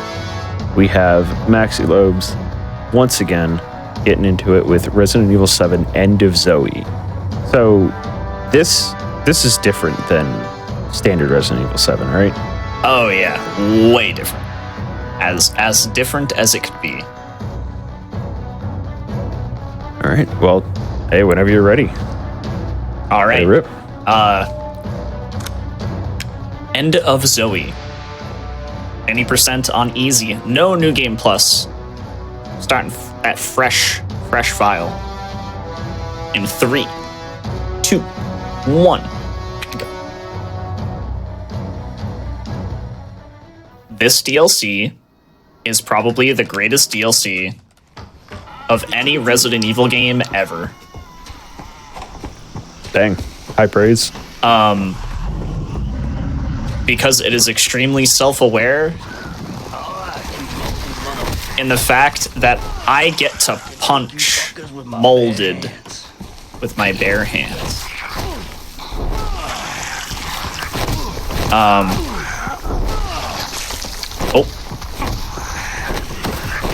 Couple more. Maybe also I can stomp them too.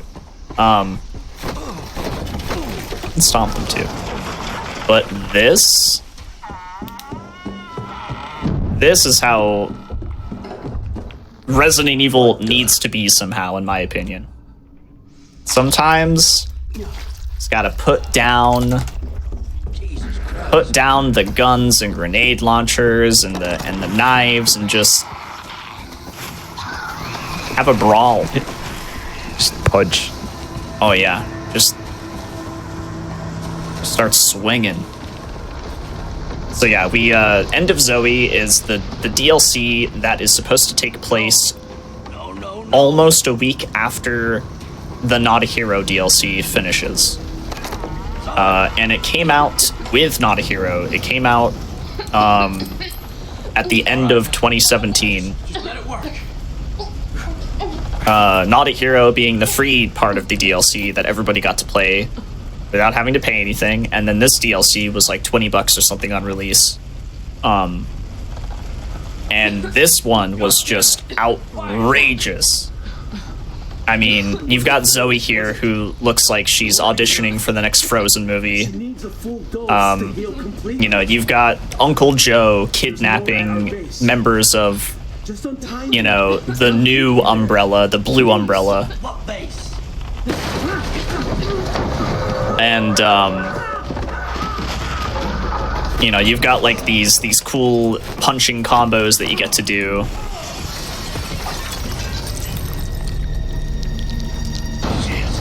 Gotta get Zoe out of here. As well as other interesting things that you'll get to, that you'll get to use in the run that I'll explain in a little bit.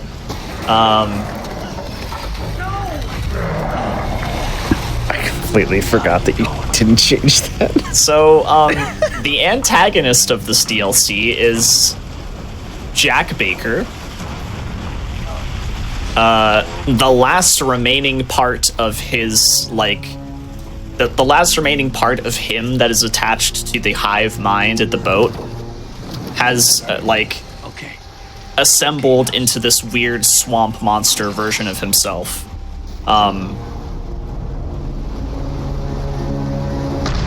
So yeah, Jack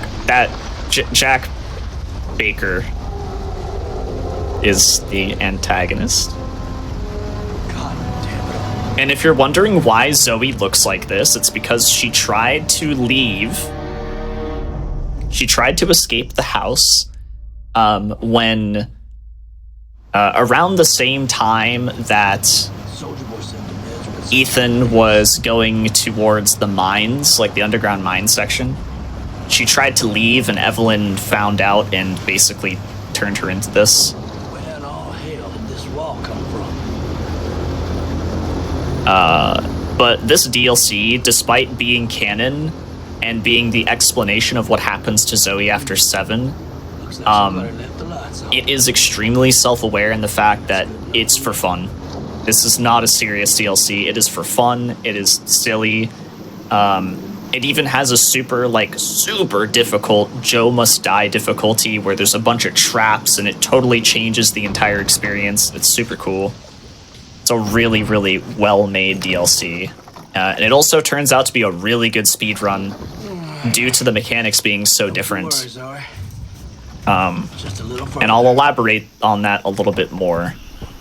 But essentially, that 4-punch combo with like the super strong finisher with the left jab, we'll be using that as much as possible. Come on. Not now, Gator. Also, alligators. If you're wondering how Uncle Joe became Safe here. such an absolute Giga Chad, it's because he wrestles alligators I'll be back with something to make on the daily. And he also eats from the swamp. He lives in the swamp. True Bayou enjoyer. So there's that combo there. We actually got the good luck where the other crawling molded doesn't notice Joe. So that was really good luck there.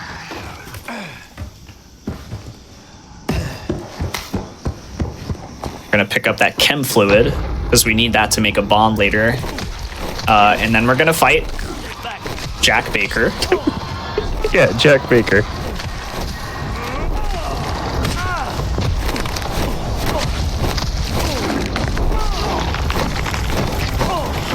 Gonna do a little animation skip there by looking back at him while we go through that doorway.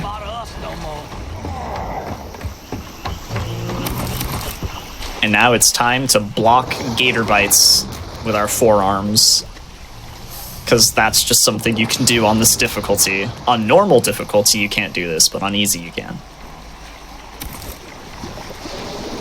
So is Uncle Joe also infected with the mold, or is this just what people in New Orleans are like? So I think at this point he is infected now that he's like interacted with all the molded and stuff, but he probably gets the serum and everything. It's probably fine. When they come and save everybody, whatnot. But yeah, I'm pretty sure he's infected at this point. But it doesn't really matter because you don't gain health by using like the Jesus juice, which like reassembles your cells and stuff. He just eats crawfish and centipedes, and he's good to go. Health food. So yeah, he is just an absolute unit. It's pretty much the thing to take away here. Now we're going to use our first non-fist weapon, which are those spears that he makes from sticks. You pick up sticks, metal parts, and chem fluid in this run to create spears and nail bombs, which are also explosive. I don't know. Science. I'm sure Bill Nye could explain a little bit better, but I don't have Bill Nye with me. But we're gonna use... He throws those remarkably straight. I know, right? Yeah, it's impressive to say the least. But we're gonna use those 3 spears to kill those molded, which allows us to break open this door because that's how this DLC works. Like, those doors that I'm breaking, the only way you can break them is if no enemies are aware of you. So you kind of have the option to either sneak around or punch everything, but why would you sneak around when you can punch everything? This is it. Finally. Alright, Jack solves the problems by punching the machines. Yeah, right? Don't do that at home. If your PC's messing up, don't pull the Uncle Joe. But it did work for him. That's, noteworthy.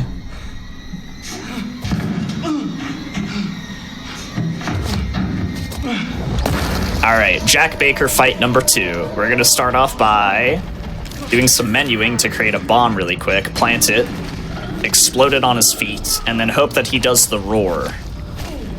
He did the roar. That is the good RNG. That's going to allow us to actually one-cycle this fight. Here we go. There it is, one cycle, Jack Baker 2.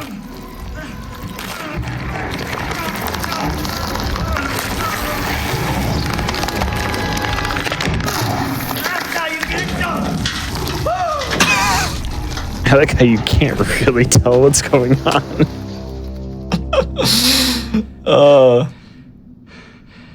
I'm coming for you, Zoe. Oh, man. Now, this is backup for SGDQ, right? Yeah, actually. So there's a possibility we could see this again. I have no idea. Like, how Resident Evil 7's End of Zoe DLC was the backup Resident Evil run, but I like it. I approve. Zoe. I think the horror games for SGDQ it's a great lineup, so.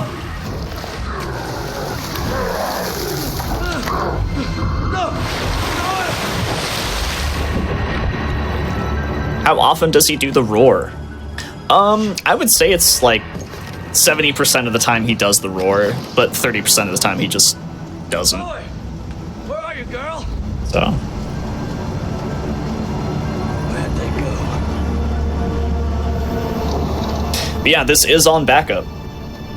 It's never been ran at the main event. I believe it's been on HotFix before. Probably on Dice's show. Yeah, on Speedruns from the Crypt. Yeah. Yeah. I overlap with Dice's show so much because so many FPS runs are also horror runs. That's true. That's true. Especially a lot of pretty big ones over the past few years.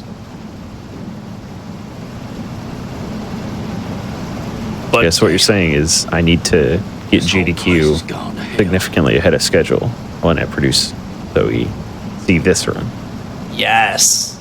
Yeah. Yes. Put me on that silly block. No. Don't do that to me, please. But one thing to note is that out of all the games that I showed off tonight, I was the former world record holder of F.E.A.R 1 and F.E.A.R 2, and technically former world record holder of Nightmare of Decay hard mode for about 6 hours. But this right here, I am still world record holder of. With a 1944, which is like really, really good.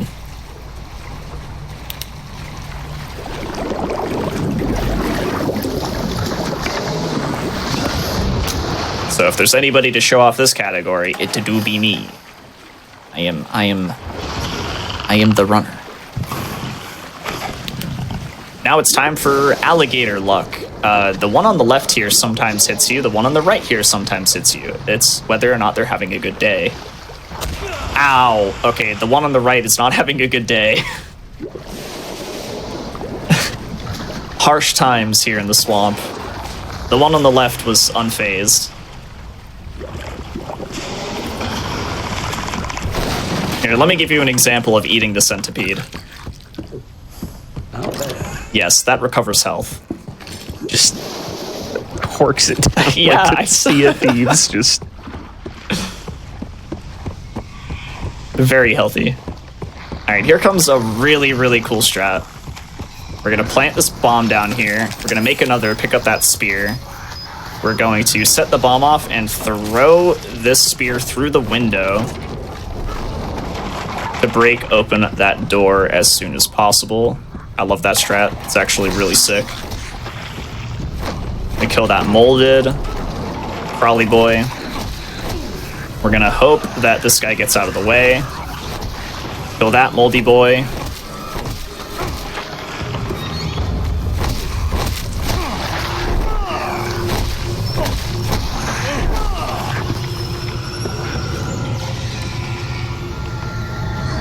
There we go. Kind of had to wait for him to die. Pick up these spears.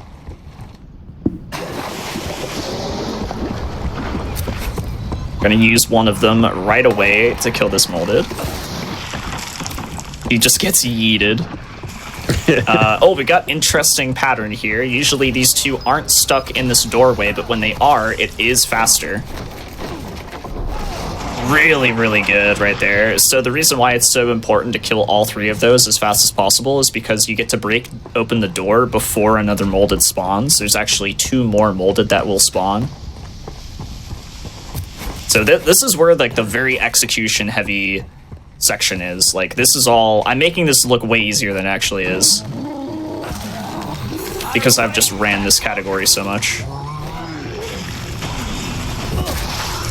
I'm gonna spear this guy, I'm gonna spear that guy.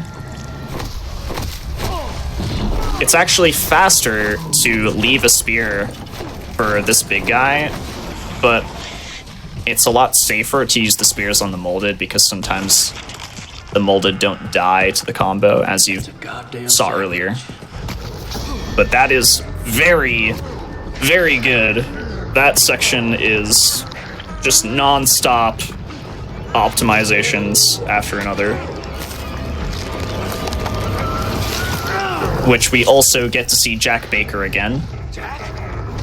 See? It's Jack. I told you, even Joe knows. Jack Baker.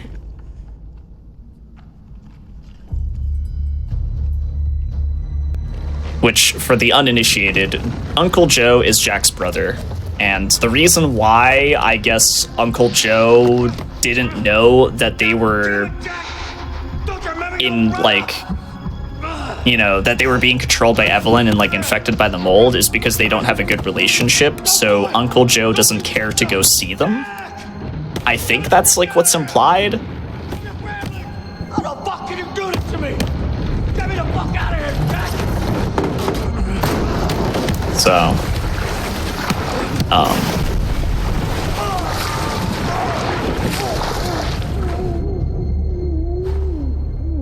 trying to eat all your donuts, my dude. Yeah. Jack really changed this past week. God damn it. You can see it in his eyes. Oh, hell, Jackie boy. I like how he sounds just more mildly annoyed than, like, furious that his brother just tried to drown him. Yeah, that's true. Like, hey, could you get me out of here? Excuse me. Hey.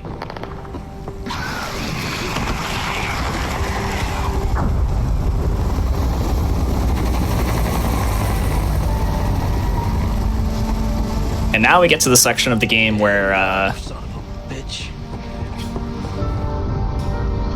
we get the power glove, the advanced multi-purpose gauntlet, but we just call it the power glove. All their fancy toys. And these are very fun in New Game Plus because you get 2 of them and you're just so powerful.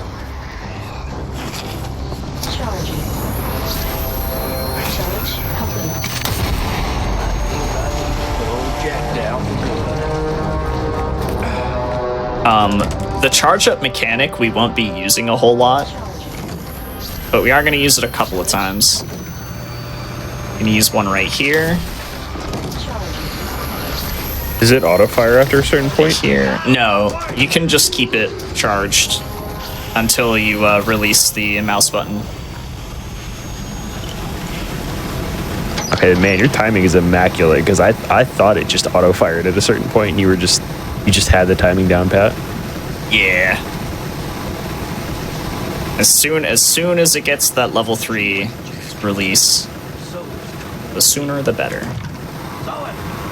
I just like to watch Joe's fist just go. It's pretty silly. Okay, here we go. Jack Baker. Final fight against Jack Baker. We're gonna use that same combo that we've been using this entire run, but now it's even more powerful because we have the power glove.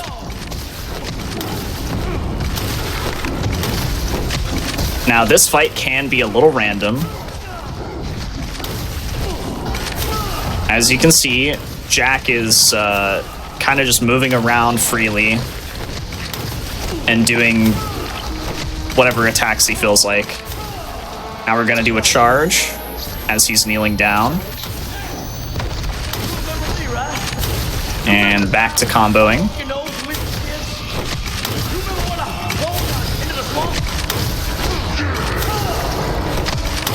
I'm not sure he's thinking this through. I'm not sure baiting the guy that's trying to kill him is smart.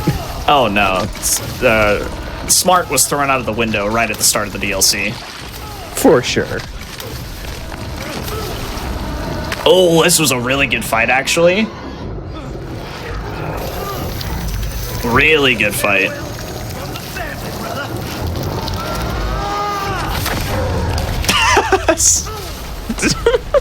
And the great thing about the model swap is that usually Jack is like cut in half here. No, he's just gone. Just one punch. His entire body is gone. Just dissolved into dust. Because Joe is just that powerful. Hang in there. But now we save Zoe. Yay! It's not the end of Zoe. It's just the beginning. Also, 3, 2, 1, time. Wake up, Zoe. Joe, what happened? Are you okay? I'm fine. Don't you worry about me. Now, All over now. beforehand, I said this is probably the greatest DLC for Resident Evil we'll ever see. Get your hands up. And it's definitely the best one that has ever released so far. But that doesn't mean that the ending isn't a little not good. The ending is not so great. It's all right. I'm not going to play the whole ending, but let me just explain that in the ending scene, Zoe ends up getting a phone call from Ethan because I guess it's implied that Ethan sent Chris to make sure that they found Zoe. So Zoe ends up thanking Ethan over the phone, but doesn't once thank her uncle for going through all of what we just did to save her life. For punching through like 15 walls. So Years. All of them trying to kill me. that's the bad thing about the ending. But other than that, this DLC is awesome. I love this DLC. That's why I have record in it, because I love it so much. I love playing it. But that is the end of Zoe DLC, any % new game.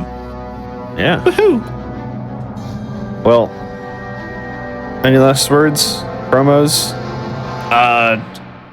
Thanks for having me, first of all. I don't usually get to show off these types of games because, well, especially like, F.E.A.R 2 has never been at an event or in a hotfix. Nightmare of Decay just released, super fresh, super awesome. End of Zoe.